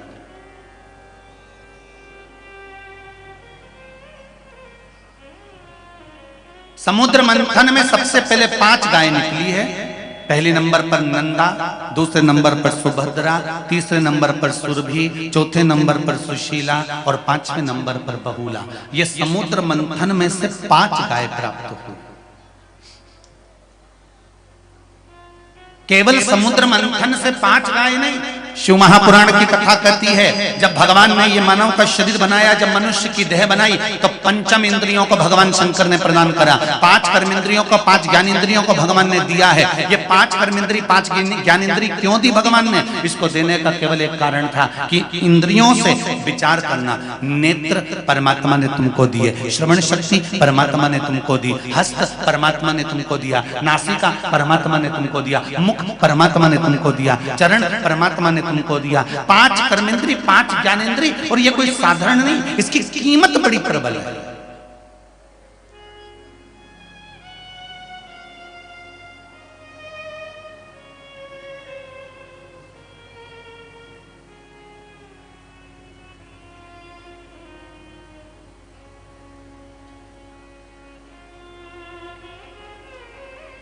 इसकी कीमत को हमें जानना है। एक पर हम सोचते हैं कि केवल हम ही विद्वान हैं या हम ही चतुर हैं, दूसरे को हम चतुर नहीं समझते, तो ये हमारी मूर्खता है। एक सेठ जी अपने नौकर को लेकर जमींदार जी घूमने के लिए निकले, गांव में गए। तो गांव के लोगों ने सोचा बहुत दिनों के बाद सेठ जी आए हैं, जमींदार जी आए हैं, क्यों ना इनका सम्मान करा जाए। गांव के लोग एक टोकनी में आम लिया और एक बोतल में गन्ने का रस लिया, ईख का रस, गन्ने का रस लिया। अब उन्होंने सेठ जी को कहा, सेठ जी लो, हम आपके लिए भेंट लेकर आए। सेठ जी ने वो फल लिए और रस लिया, और वो जूस लेकर, रस लेकर और फल लेकर सेठ जी ने उसको कपड़ा ढाक दिया, और कपड़ा ढाक कर नौकर को अंदर बुलाया। अंदर बुलाकर कहा, सुनो, इस डलिया में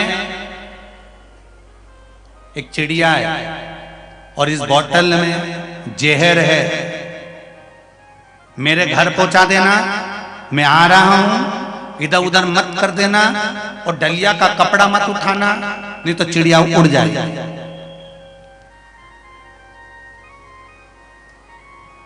अब नौकर तो नौकर लेकर चला। अब सेठ जी को लग रहा था कि मैंने नौकर को बेवकूफ बना दिया,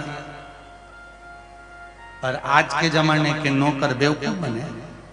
वो डलिया ले गए, बोतल ले गए जूस की, गन्ने के रस की, और वो रास्ते में ले गए। उनको तो मालूम था, उसने तो जान लिया था कि इसमें क्या रखा है। भले सेठ जी के कि चिड़िया है और गन्ने का रस है, परंतु वो तो जान। सेठ जी घर पहुंचे, पत्नी को आवाज लगाया, लाओ भोजन लाओ, जल्दी से भूख लग रही है। पत्नी बोलने लगी, अभी कम से कम 2 घंटे की देरी है भोजन में, अभी बना नहीं है। तो एक काम करो, मैंने नौकर के हाथ से फल भेजे थे और वो बोतल भेजी थी रस की, वो ला के दे दो। इतने में पत्नी बोली, तुम्हारा नौकर तो अभी तक नहीं आया। पति बोला, नौकर नहीं आया? हाँ। सेठ जी उसको ढूंढने गए, वो तो बढ़िया पीपल के पेड़ के नीचे चित्ता पड़ा, आराम से सो रहा। सेठ जी ने उसको लात मारी, उठाया, क्यों रे यहां पड़ा हुआ है तू, सामान लेके घर क्यों नहीं पहुंचा? कहां है वो डलिया और बोतल?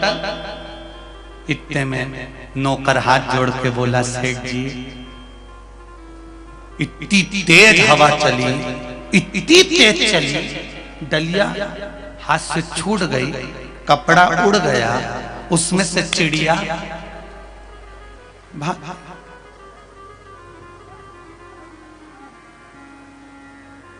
फिर मुझे डर लगा, आपकी दी हुई चिड़िया भाग गई तो आप मुझे बहुत मारेंगे।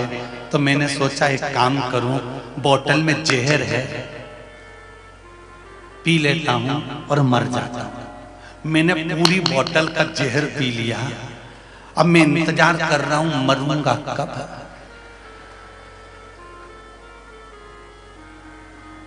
अब मैं इंतजार कर रहा हूं, मरूंगा कब। सेठ जी ने 2 धक्के दिए। पहले तो बताओ उसमें चिड़िया कहां से आई? तो कि तुम ही बोले थे कि उसमें चिड़िया है और बोतल में जहर है। ये दुनिया का भ्रम है। आपको लगता है कि आप जितने अच्छे से भगवान का भजन करते हो उसके बराबर कोई नहीं कर सकता। आपको ये लगता है कि शंकर जी की आराधना आप करते हो, दूसरा कोई नहीं कर सकता। आपको लगता है कि भगवान की भक्ति आप करते हो, दूसरा नहीं कर सकता। जितना बल आप परमात्मा के भजन में लगाते हो, हमेशा अपनी भक्ति का अभिमान नहीं आना चाहिए। ये सोचा करो कि हो सकता है मुझसे भी कोई प्रबल होगा जो भगवान का भजन करता होगा, स्मरण करता होगा, भगवान उनकी सुनता है। कितना सुंदर संवाद है। एक वो भगवान कृष्ण का पेट दुखा, देवऋषि नारद आए, रुक्मणी जी से पूछा क्या हुआ? भगवान का पेट दर्द कर रहा है, तो कुछ देती क्यों नहीं हो भगवान को दवाई औषधि? रुक्मणी जी कह रही मैंने पूछा कि तुम्हारा पेट दुख रहा है तो तुमको क्या दें? तो क्या बोले भगवान? भगवान कह रहे हैं जो मुझे ज्यादा चाहता हो उसके चरण की रज ला। तो भगवान देवऋषि नारद ने कहा रुक्मणी मैया तुम बैठो सिंहासन पर, मैं अभी रज दे देता हूं। रुक्मणी जी को सिंहासन पर बिठाकर देवऋषि नारद पांव में से रज निकालने लगे तो रुक्मणी जी ने मना कर दिया, मेरे चरण की रज मत देना, मेरा पति है। सतभामा जी से कहा तुम दे दो, जामवंती से कहा तुम कह दो दे दो, लक्ष्मणा मित्रवृंदा सबसे कहा कि भगवान को चरण की रज दे दो, किसी ने नहीं दिया। तब देवऋषि नारद वहां से उदास होकर वृंदावन चले गए। बीच में राधा जी मिल गई। राधा जी ने पूछा नारद क्या हुआ? नारद जी कहते हैं भगवान का पेट दुख रहा है। पेट दुख रहा है? हाँ, तो उनको कुछ देते क्यों नहीं हो? भगवान को चरण की रज चाहिए। जो भगवान को ज्यादा प्रेम करता हो, जो भगवान को ज्यादा चाहता हो, उसके चरण की रज चाहिए। तो राधा जी बोली एक काम करो, मेरे चरण की रज ले जाओ। जैसे ही नारद जी ने चरण की रज झड़ाने को चालू करा, राधा जी ने कहा रुको नारद, मेरे चरण की रज तो ले ही जाओ, साथ में मेरे ब्रज मंडल में जितनी गोपियां हैं उनके चरण की रज भी ले जाओ।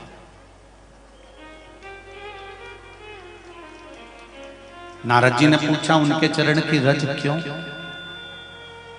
सारे ब्रज की गोपियों के चरण की रज क्यों? तो राधा जी का शब्द याद रखना मेरे शंकर के भक्तों, शिव के जितने भक्त हैं वो राधा जी का एक संवाद याद रखना। राधा जी कहती हैं कृष्ण के लिए तुम गोपियों के चरण की रज भी ले जाओ नारद, हो सकता है मुझसे ज्यादा इस ब्रजमंडल की गोपियां कृष्ण को और ज्यादा चाहती हो, मुझसे ज्यादा प्रेम करती हो, इसलिए आप इनके चरण की रज ले जाओ। और नारद जी ने सारी गोपियों के चरण की रज ली। इतनी सी रज थी वो इतनी हो गई। नारद जी ने सिर पे रखकर डोलते डोलते नारद जी अपना शीश हिलाते हिलाते हिलाते हिलाते पहुंच गए। भगवान को रज दी। भगवान ने पूछा नारद इतनी सारी रज क्यों लेकर आया है? नारद जी बोले महाराज जी दवाई का पूरा पत्ता लेकर आ गया, पूरा पत्ता दवाई का लेकर आ गया हूं मैं।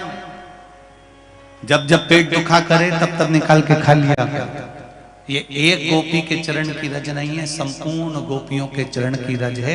शिव महापुराण की कथा कहती है शंकर जी के मंदिर में एक लोटा जल चढ़ाने जाओ या बेलपत्री चढ़ाने जाओ या चावल का दाना चढ़ाने जाओ या एक मूंग का दाना भी आप शंकर भगवान को चढ़ाने के लिए जा रहे हो, एक पुष्प की मात्र एक पत्ती भी अगर आप भगवान शंकर को चढ़ाने के लिए जा रहे हो तो तुम्हारे भीतर ये अभिमान नहीं आना चाहिए कि मैं भगवान को ज्यादा समर्पित करती हूँ, मैं भगवान को ज्यादा पूजती हूँ। नहीं, तुम्हारे भक्ति को तुम ये सोचना कि मेरे से भी ज्यादा करने वाले पड़े हुए हैं, पर मेरे भोलेनाथ मेरी सुनेंगे जरूर, ये विश्वास के साथ में समर्पित कर, ये विश्वास।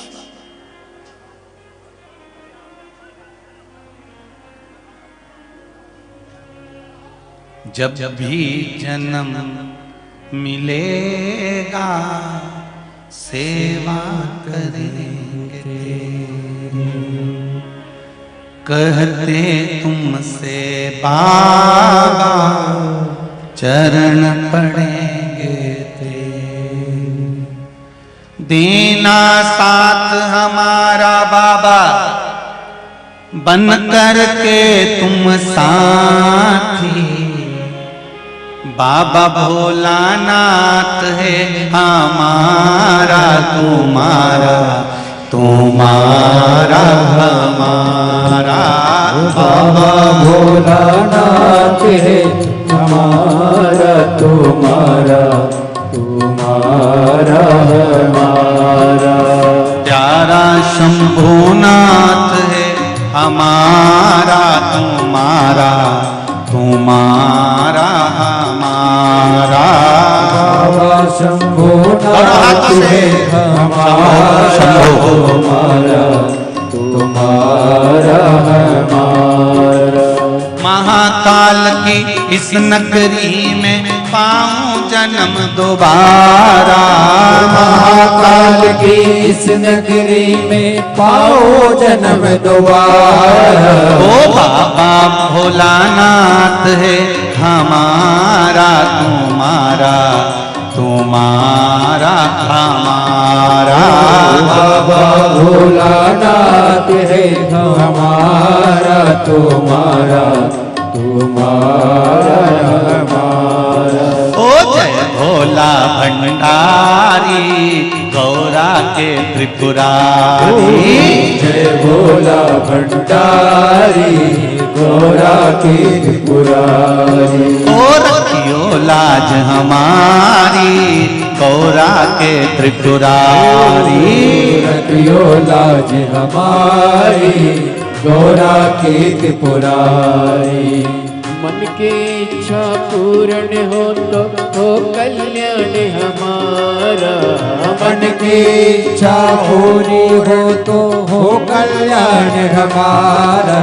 ओ बाबा भोलानाथ है हमारा तुम्हारा, तुम्हारा ओ बाबा भोलानाथ है हमारा तुम्हारा, तुम्हारा हमारा। जय हो। शंभो शंभो शंभो शंभो शंभो।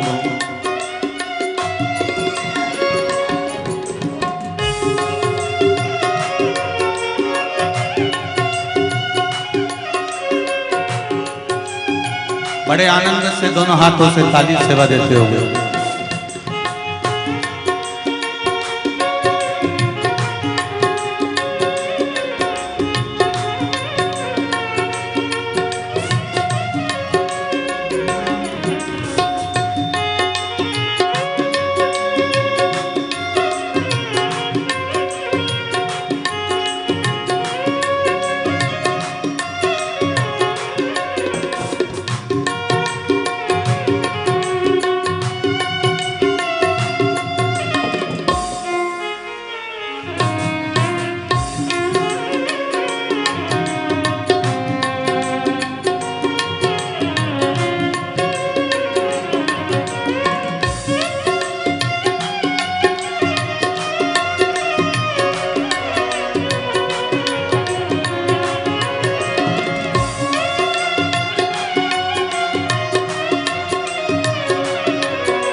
इस नगरी के कंकर पत्थर हम बन जाए, इस नगरी के कंकर पत्थर हम बन जाए। ओ भक्ति हमारे ऊपर चढ़कर मंदिर जाए, भक्त हमारे ऊपर चढ़कर मंदिर जाए।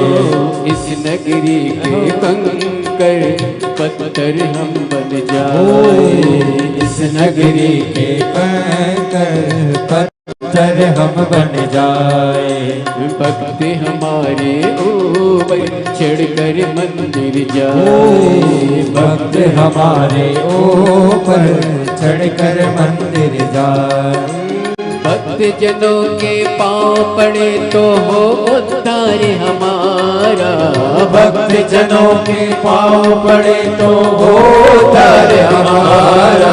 शंकर भोलानाथ हमारा तुम्हारा, तुम्हारा हमारा।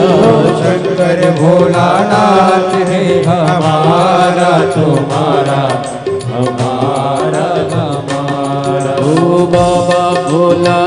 भोलानाथ है हमारा तुम्हारा तुम्हारा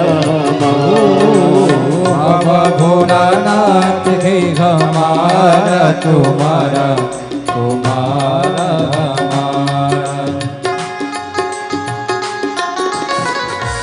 जय हो बोले हर हर भोले।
जय भोला भंडारी गौरा के त्रिपुरारी।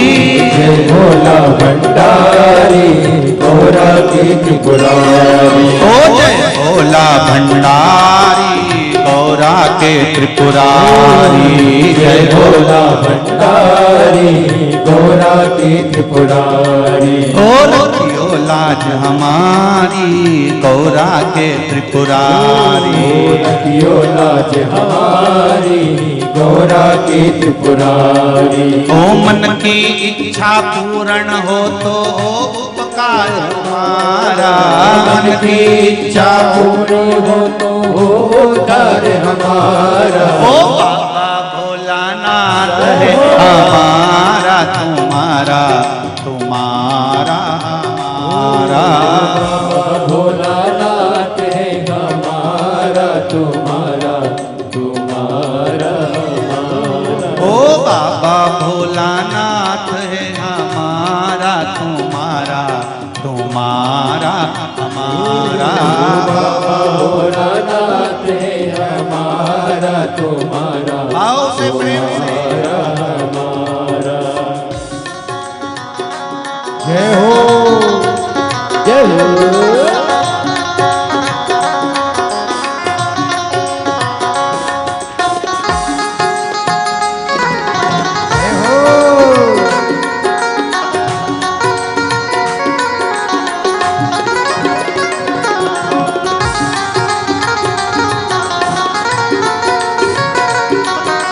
हर महादेव।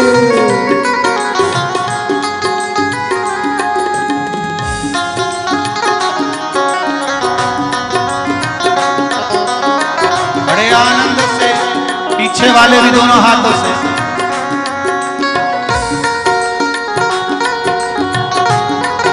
दूसरे नंबर पंडाल, तीसरे नंबर पंडाल, चौथे नंबर पंडाल, पांचवें नंबर पंडाल, सब दोनों हाथों से बड़े प्रेम से आनंद। शंकर भगवान की जय।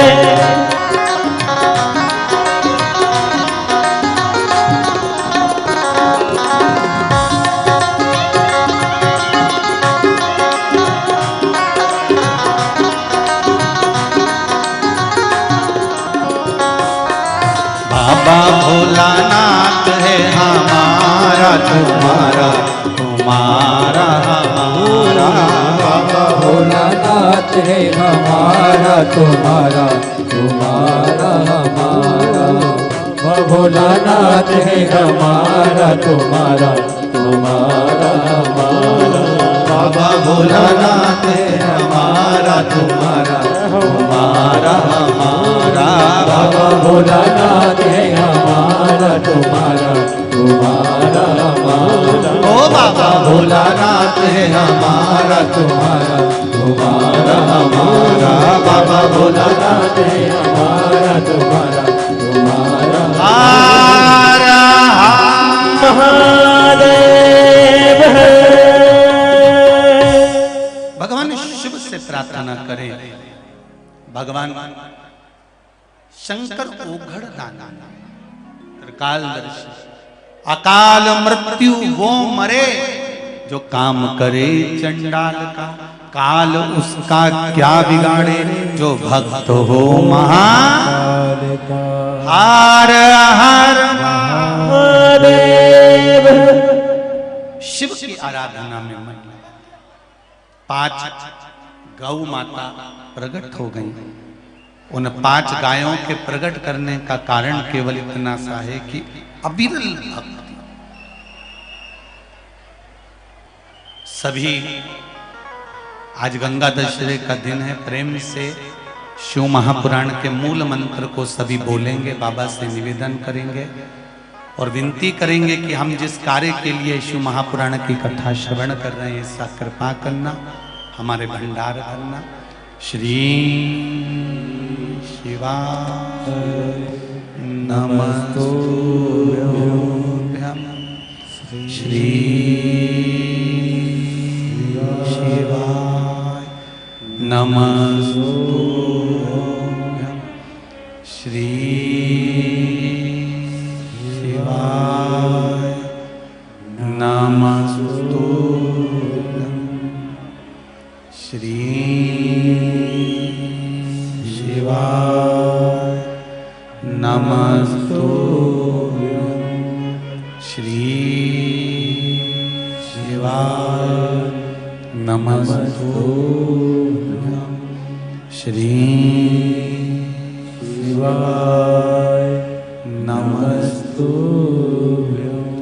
शंभो शरणे पड़े मांगो घड़ी घड़ी दुख काटो दया करी दर्शन आपो। शिव पुराण कर रहे हैं। विष अमृत निकलने से पहले निकली है गौ माता। उस गाय को प्रकट करने का कारण केवल इतना था कि भारत के भूमि की सभ्यता, संस्कृति और विरासत को बचाए रखना। बहुत ध्यान से सुनिएगा महाराज जी। भगवान देवाधिदेव महादेव को दूध चढ़ाने से ये दुनिया के जो ये लोग जो बोलते हैं ना कि इतना भगवान को दूध मत चढ़ाओ, उसकी जगह गरीब को पिला दो। सनातन धर्म में जन्म लेने वाला एक एक सनातन धर्म में जन्म लेने वाला व्यक्ति भगवान को भी दूध उतना ही चढ़ाता है और गरीब को भी दूध उतना ही पिलाता है। किसी सनातन धर्म पर उंगली उठाने की जरूरत नहीं है कि भगवान को जो दूध चढ़ा रहे हो उसकी जगह गरीब को पिला दो। सनातन धर्म में, हिंदू धर्म में जन्म लेने वाला, सनातन धर्म में जन्म लेने वाला एक एक व्यक्ति जानता है कि शंकर को दूध चढ़ाने का अलग रखता है तो गरीब को पिलाने के लिए दूध अलग रखता है। ये सनातन धर्म का जानना। फिल्म में जरा सा बता देने से कि शंकर जी का दूध की जगह गरीब को पिला दो, सनातन धर्म वाले से पूछो तो सही। उसके दरवाजे पर अगर कोई खड़ा होता है तो भूखा और प्यासा नहीं जाता। हमारा सनातन धर्म इतना प्रबल धर्म है। कोरोना महामारी में जब कोरोना महामारी चली थी, सारे धर्म के स्थानों से दान पुण्य धर्म करा गया था। कोरोना महामारी में एक एक सनातन धर्मी के घर से कुछ ना कुछ दिया जरूर गया था। बोलो री जी सही है कि गलत है?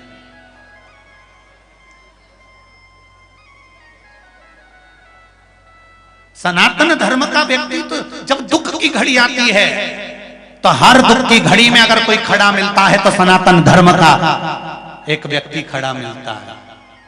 बाकी के धर्म के लोग कहां चले जाते हैं फिर?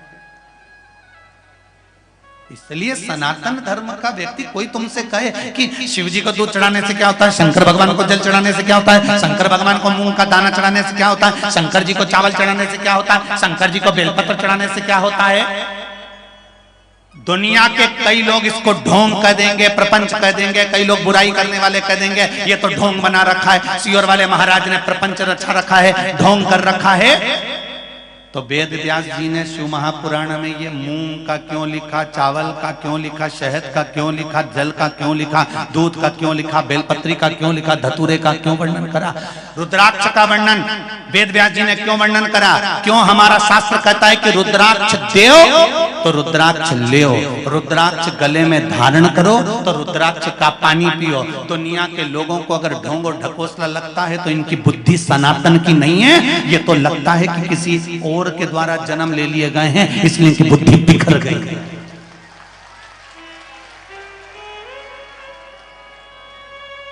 इनकी बुद्धि बिखर गई है और अच्छे अच्छे पद पर बैठकर बोलते हैं कि रुद्राक्ष पहनने से क्या होता है, बेलपत्री चढ़ाने से क्या होता है, बेलपत्री पे शहद लगाने से क्या होता है। इन पत्रों में से मेरा आप लोगों से निवेदन है, सागर वालों, इन पत्रों में से कोई एक पत्रकार बंधु भी यहाँ बैठकर इन पत्रों में से छाटे, और इन पत्रों में कम से कम 50 से 100 पत्र ऐसे हैं कि बेलपत्री में शहद लगाने से, शिव जी को चढ़ाने से किस किस को नौकरी मिली और किस किस को फल मिला, यहां तक वर्णन। एक पत्र तो यही रखा होगा, देखिए एक व्यक्ति की नगर पालिका में नौकरी लग गई मात्र बेलपत्री पर शहद लगाकर चढ़ाने से। पत्र में शंभु शरण पड़े मांगो घड़ी रे घड़ी दुख काटो, दया करी न दर्शन आपो,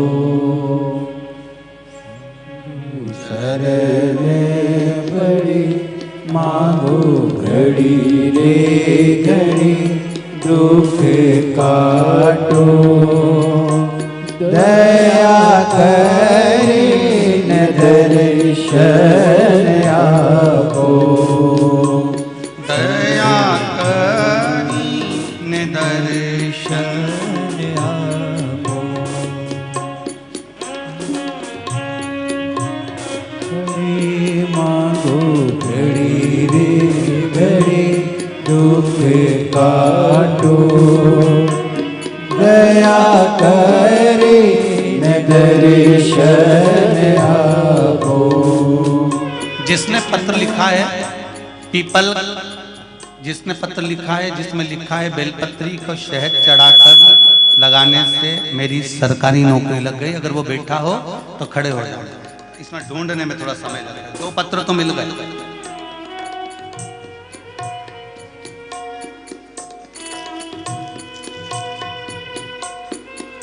प्रीति शैलेंद्र चौरसिया, मल्लाहरगंज गोवर्धन नाथ मंदिर के पास, इंदौर मध्य प्रदेश। कहीं बैठे हो हाथ उठाइएगा। गुरुदेव जी का उपाय करना, बेलपत्री पर शहद लगाकर आना, फिर बाबा का चमत्कार देखना। भोले बाबा जी तुझे फर्स्ट डिवीजन ही पास करेंगे, ये मेरा विश्वास है। गुरुदेव बाबा जी की ऐसी कृपा हुई कि उसे, मेरे बच्चे को 70% अंक से बाबा ने उत्तीर्ण करा है। ये शिव भक्ति।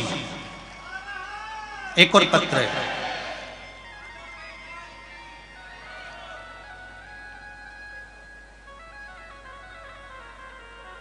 शुभी चौक से सागर सदर 4 मुहाल, शुभी चौक से। कहीं बैठी हैं? बैठी हो तो हाथ हिला दीजिएगा। शुभी चौक से शहद बेलपत्र और पशुपतिनाथ व्रत का फल। मेरा 3 मार्च 2022 को गणित का पेपर था। मैंने पेपर के 2 दिन पहले 1 मार्च 2022 को महाशिवरात्रि पाले दिन शहद बेलपत्र का प्रयोग किया और बाबा से कहा मुझे गणित विषय में 100 में से 100 अंक लेकर आना है। सीहोर वाला महाराज कहता है शहद बेलपत्री का प्रयोग कर कर जाना, फल जरूर मिलेगा। तो मैं देखना चाहती हूँ क्या 100 में से 100 अंक भी मिल सकते हैं क्या? मैंने केवल परीक्षा लेने के लिए शहद और बेलपत्री का प्रयोग करा और उसको लगा कर आई। गुरुदेव 11 अप्रैल 2022 से पशुपति व्रत करना भी प्रारंभ किया। 25 अप्रैल 2022 को 3 पशुपति व्रत पूर्ण हुए। 29 अप्रैल 2022 को 12वीं का रिजल्ट आया, जिसमें जिस पेपर के लिए मैंने 100 में से 100 अंक मांगे थे वो गणित में से 100 में से 100 अंक प्राप्त हुए। 96% पाकर मैं पास हुआ। भोपाल तक ये आवाज चली जाना चाहिए। लिखने वाले लिख कर देते हैं क्या होता है रुद्राक्ष पहनने से। शंभू शरणे पड़ी। अरे अच्छी अच्छी कुर्सी पर बैठते हो तो अच्छी अच्छी बातें करा करो श्रीमान जी, अच्छा लगेगा सेहत के लिए। कुछ बोलना चाहते हो? माइक दो जरा पीछे पहुंचाओ माइक। एक पत्र और है, नगर पालिका में सर्विस लगी है, वो ढूंढ जरा ढूंढो ना, इसमें से ले जाओ।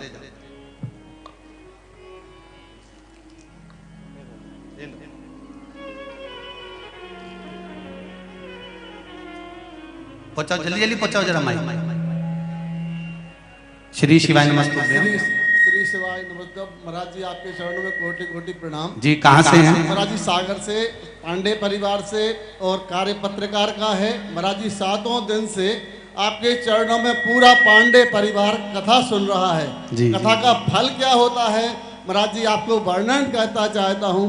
हमारी गुड़िया बहुत भक्त है शिव जी की। उसने सारे काम छोड़ के पूरे परिवार को पंडाल में जहाँ जगह मिलती महाराज जी आपके चरणों में बिठाला। एक बार सिर्फ कुबेरेश्वर धाम ले गई मुझे, शाम के वक्त 7 बजे कार से लेके गई। राहतगढ़ नहीं पहुंचे महाराज जी, इतना पानी की आगे दिखना भी बंद हो गया। ये शंकर जी को सुमरते सुमरते बेगमगंज तक गई कि कहीं ऐसा ना हो मम्मी पापा का मन बदल जाए और वापस आ जाए। महाराज जी 2:45 बजे हम लोग कुबेरेश्वर धाम पहली बार पहुंचे। आपके चरणों की कृपा से, भोलेनाथ के चरणों की कृपा से पूरा पंडाल वहां भरा पड़ा था। सिर्फ 4 गद्दे लगाने की जगह वहां थी। हम लोगों ने गद्दे उठाए, वहां आराम किया। महाराज जी जैसे साक्षात भोलेनाथ इंतजार कर रहे हो कि ये भक्त वहां से यहाँ आ रहे हैं। दूसरे दिन श्री आपके चरणों की कृपा एक और ऐसी हुई महाराज जी जो इस मुख से बखान नहीं की जा सकती। हमारी श्रीमती ने वहां एक अर्जी लगाई कि महाराज जी भागवत जी की पुराण का कथा कराना है। 1 महीने के अंदर चित्रकूट वाले महाराज जी ने राम मंदिर में श्री भागवत पुराण करा दे। देव क्या बखान करूं आपका, आपकी जय हो, जय हो, विश्वनाथ भगवान की। एक पीछे बहन जी कुछ कहना चाहती, माइक दो जल्दी जल्दी दो, उधर पीछे वाली जल्दी दे दो, पीछे वाली को दे दो। हाँ पीछे पंडाल जान दो, हाँ जाओ जल्दी ना। श्री शिवाय नमस्तुभ्यं। श्री शिवाय नमस्तुभ्यं। गुरुजी कहाँ से आई हो?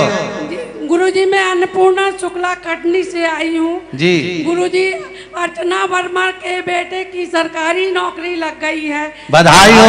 अभी आ नहीं पाई गुरुजी, अगली कथा में जरूर आई। जी जी बधाई हो आपको बहुत बहुत, यही शिव की कृपा है। श्री शिवाय नमस्तुभ्यं गुरुजी। शिव कृपा है, शंकर का हर हर।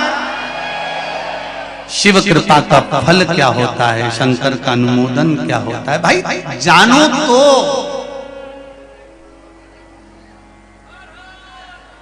दिल से एक बेलपत्र, एक चावल का दाना समर्पित। ए पीली साड़ी वाली को भी दे दो जरा माइक जल्दी से, फिर अब किसी को नहीं देंगे, जरा बैठ जाओ बाकी के लोग, जल्दी दो। हाँ दो। श्री शिवाय बोलो गुरुजी श्री शिवाय नमस्तुभ्यम। श्री शिवाय नमस्तुभ्यम। सही मिलियो गुरु हाँ जी हाँ गुरुजी, मैं कल आ भी नहीं सकती थी यहाँ पर, लेकिन मुझे पंडाल में हटाने की कोशिश करी, लेकिन शिव जी की कृपा थी तो मैं यहाँ पर बैठी हूँ। जय हो जय हो। गुरुजी मैं यहाँ पर आई तो मुझे तुरंत चाय का और रस जय हो। बंद हुआ। बाबा की कृपा। मेरी भारत के दो लोग डिलीवरी है। श्री शिवाय नमस्तुभ्यम का श्री शिवाय नमस्तुभ्यम। गुरुजी बाबा की कृपा बनी रहे, बैठिए। यही शिव की कृपा है जो बाबा ने आपको यहाँ बुलाया और बिठाया। हर हर महादेव। शिव कृपा बिना कुछ नहीं होता। एक चावल का दाना भी अगर आप शंकर भगवान को चढ़ा रहे हो, एक लोटा जल भी चढ़ा रहे हो, तो उसका फल जरूर मिलता है। सारी समस्या का हल। अब दुनिया के लोग इसको ढोंग कह दें, प्रपंचा कह दें, चाहे कुछ भी कह दें, पर अपनी भक्ति में कमी नहीं आना चाहिए, स्मरण में कमी नहीं आना चाहिए। आप शिव महापुराण की कथा कहती है, भगवान शंकर पर एक कटोरी में अगर थोड़ा सा दूध भी लेकर जा रहे हो शिव जी को चढ़ाने के लिए, तो वो बहुत है। मेरा देव अधिदेव महादेव कभी नहीं कहता कि मुझे बहुता में देना। मेरा देव अधिदेव महादेव हमेशा कहता है कि मुझे थोड़ा भी देना तो श्रेष्ठ देना। जब आज तो यहां कथा विराम हो जाएगी, 12 तारीख से ऑनलाइन, किसी को आने की जरूरत नहीं है, 12 तारीख से ऑनलाइन शिव महापुराण की कथा 1 बजे से 4 बजे तक कुबेरेश्वर धाम से श्रवण करने को आप लोगों को ऑनलाइन प्राप्त हो। आना नहीं, केवल ऑनलाइन कथा श्रवण करना 1 बजे से 4 बजे तक। और कृपा करना, जब तक हम ना बोले मंच से कि तुम आओ, तब तक मत आना। तुमसे निवेदन।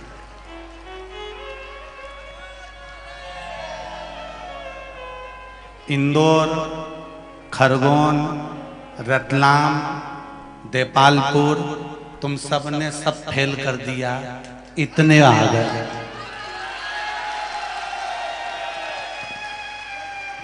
सारे पंडाल सब छोटे कर दिए दादा।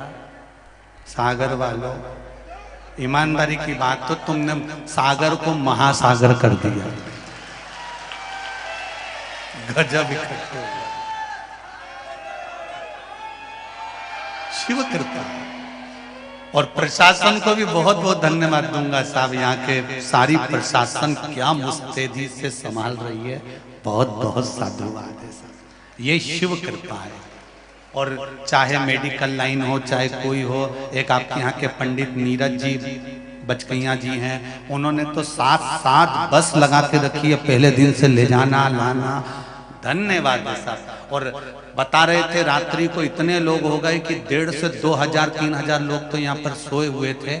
और बता रहे थे कि सागर से कोई कड़ी चावल बना के ले आया बड़े बड़े भगोने में, और आइसर गाड़ी में भरकर सबको खिलाने बैठ गए। यहाँ के केसरवानी परिवार भी अपनी व्यवस्थाएं चला रहा था। लोग क्या क्या यहाँ सागर वालों ने कहीं बिस्कुट, कहीं मिक्सचर, कहीं नमकीन, कहीं कुरकुरा, कहीं वेफर्स, कहीं ठंडाई, क्या क्या बाटी है रात रात को। तो माताएं तो झोले में भरी रखिला। सही में गागर और सागर, जय हो तुम्हारा महासागर। शिव कृपा है। और ये बाबा की कृपा बिना मिलता भी नहीं। और एक बात जरूर कहूंगा, पटकुई गांव के क्षेत्र में कथा हो रही है, पर आसपास के जो 40-50 गांव लगे होंगे, इन गांव के लोगों ने जो अपनी सभ्यता और अपना विश्वास दिखाया है शायद ही कहीं देखने को मिला। यहाँ का ग्रामीण अंचल का जो एक एक व्यक्ति, कथा 11 बजे चालू हुई, 8 बजे से लोग धूप में खड़े हैं, लगातार धूप में खड़े होकर कथा का रसपान कर रहे हैं। ऐसा प्रेम ऐसा इसने नहीं देखा। शिव कृपा है, भगवान शिव की भक्ति है। फल क्या होगा ये तो देवाधिदेव महादेव जानता है। हम तो केवल एक निमित्त मात्र हैं कि आपको कह सकते हैं कि शिव की आराधना करो और विश्वास रखकर करो, भरोसा। गाय का दूध शिव को समर्पित हो। शंकर भगवान ने विष पिया, नीलकंठधारी कहलाए, अमृत देवताओं को दिया। देव अमृत पीकर भी इतने प्रबल नहीं बन पाए जितना मेरा देवाधिदेव महादेव बन पाए। ध्यान देना, अमृत पीने वाला देव कहलाता है और विष पीने वाला महादेव कहलाता है। संसार के लोगों को जो सुन ले और सुनकर भी शांत रहकर अपने जीवन में धारण कर ले, वही महादेव है, वही महादेव। भगवान के 12 ज्योतिर्लिंग का प्रसंग श्रवण कराया। सोमनाथ जी का वर्णन तुमरुका जी चंचुला देवी को कहते हैं। चंचुला देवी, चंद्रदेव को काया का रोग हो गया, काया गलने लगी। चंद्रदेव ने देव ऋषि नारद से पूछकर शंकर भगवान की आराधना करी। नारद जी ने किसको शिव भक्ति में लगाया। 12 ज्योतिर्लिंग में नारद जी की भूमिका कहां रही है। नारद जी की शादी किसके साथ हुई थी, नारद जी के कितने बच्चे थे, नारद जी की माता कौन थी, पिता कौन थे, ये सारा प्रसंग देव ऋषि नारद शिव महापुराण की कथा में अपन सब 12 तारीख से दोपहर में 1 बजे से 4 बजे तक आस्था चैनल पर ऑनलाइन श्रवण करेंगे। उसका महत्व क्या है। देव ऋषि नारद ने चंद्रदेव को लगा दिया शिव भक्ति में और शंकर जी की आराधना कर कर पार्थिव शिवलिंग का निर्माण करा तो चंद्रदेव पर भगवान शंकर की कृपा हो गई, काया का रोग ठीक हो गया, भगवान सोमनाथ जी के रूप में विराजमान हो गए। अगला वर्णन आया है श्री मल्लिकार्जुन। कार्तिकेय बाबा रुष्ट होकर चले गए थे, भगवान ने उनको, शंकर पार्वती ने जाकर मनाया सेलम पर, भगवान मल्लिकार्जुन के रूप में विराजमान हुए। अगला वर्णन आता है दूषण नाम के राक्षस को मारने के लिए भगवान कालों के काल महाकाल प्रकट हुए। दूषण नाम के राक्षस को यह वर था कि इसका रक्त जहां जहां गिरेगा वहां से दूसरा राक्षस प्रकट हो जाएगा। शंकर भगवान ने ब्राह्मणों से कहा अगर इस राक्षस को मारना है तो तुम मेरी बहन को बुलाकर आओ। शंकर भगवान की एक ही बहन थी जिसका नाम था क्षिप्रिया।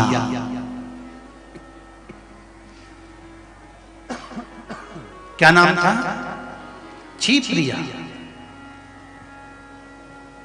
शिव जी की एक बहन क्षिप्रिया, जिससे ब्राह्मणों ने कहा कि भगवान शंकर दूषण नाम के राक्षस को मारेंगे, आप आ जाइएगा जल का रूप लेकर, रक्त को धो दीजिएगा तो राक्षस उत्पन्न नहीं होगा। क्षिप्रिया को आने में देरी हो गई, दूषण नाम का राक्षस मर गया। 84 बूंद दूषण नाम के राक्षस की पृथ्वी पर गिर गई, जिससे 84 दूषण उत्पन्न हो गए। शंकर भगवान ने देखा कि अब इतने सारे राक्षसों को कैसे मारा जाए। क्षिप्रिया ने आकर कहा भैया तुम चिंता मत करो, मैं तुम्हारी बहन हूं, मैं पानी का वेग तेज करती हूं, तुम्हारे 84 टुकड़े कर देती हूं। मेरे देवाधिदेव महादेव के 84 टुकड़े कर दिए, 84 रूप में मेरे महादेव हो गए। महादेव 84 रूप धारण कर कर दूषण नाम के राक्षस का संहार करे। तो शिव जी ने दूषण नाम के राक्षस का काल बनकर उसका संहार करा तो शिव जी का नाम महाकाल हो गया। भारत की भूमि पर केवल एक उज्जैनी सांदीपनि ऋषि की वो पावन धारा एक ऐसी है जहां पर मेरे देवाधिदेव महादेव 84 रूप में विराजमान है, जहां मेरे देवाधिदेव महादेव 84 महादेव के रूप में विराजमान है। ऐसे मेरे देवाधिदेव महादेव विराजित है। अगला वर्णन आता है ओंकारेश्वर। विंध नामक पर्वत ने तप कर कर भगवान को प्राप्त करा। फिर वर्णन आता है श्री केदारेश्वर। नर नारायण ने तप कर कर भगवान शंकर को यहां पर प्रकट किया। बहुत ध्यान देना एक बात को, यदि आप केदारनाथ जी नहीं जा सकते, आप केदारेश्वर नहीं पहुंच सकते, तो एक काम जरूर करिएगा। आपके घर में गाय का दूध आता हो, गाय के दूध पर मलाई चढ़ जाती हो और उसका अगर घी बना हुआ हो, एक चम्मच घी, थोड़ा सा भी घी एक डब्बी में भरकर अगर कोई केदारनाथ जा रहा हो और उसको दे दिया जाए और कहा जाए ये घी केदारेश्वर बाबा पर चढ़ा देना, तो एक विश्वास मानकर चलना कि शिवजी पे चढ़े हुए घी से, हमारे घर के गए हुए घी से अगर केदारनाथ जी बाबा पर मालिश हो जाती है तो हमारे घर में कभी बड़ी बीमारी प्रवेश नहीं कर पाती। पर घृत होना चाहिए गौ माता का, देसी गाय का घी बड़ा बल प्रदान करता है। अभी हैदराबाद की कथा में कहा था कि गाय का घी अशोक सुंदरी वाली जगह पर लगाकर एक बिंदी घर के द्वार पर लगा दिया, प्रदोष उसका अधिक फल।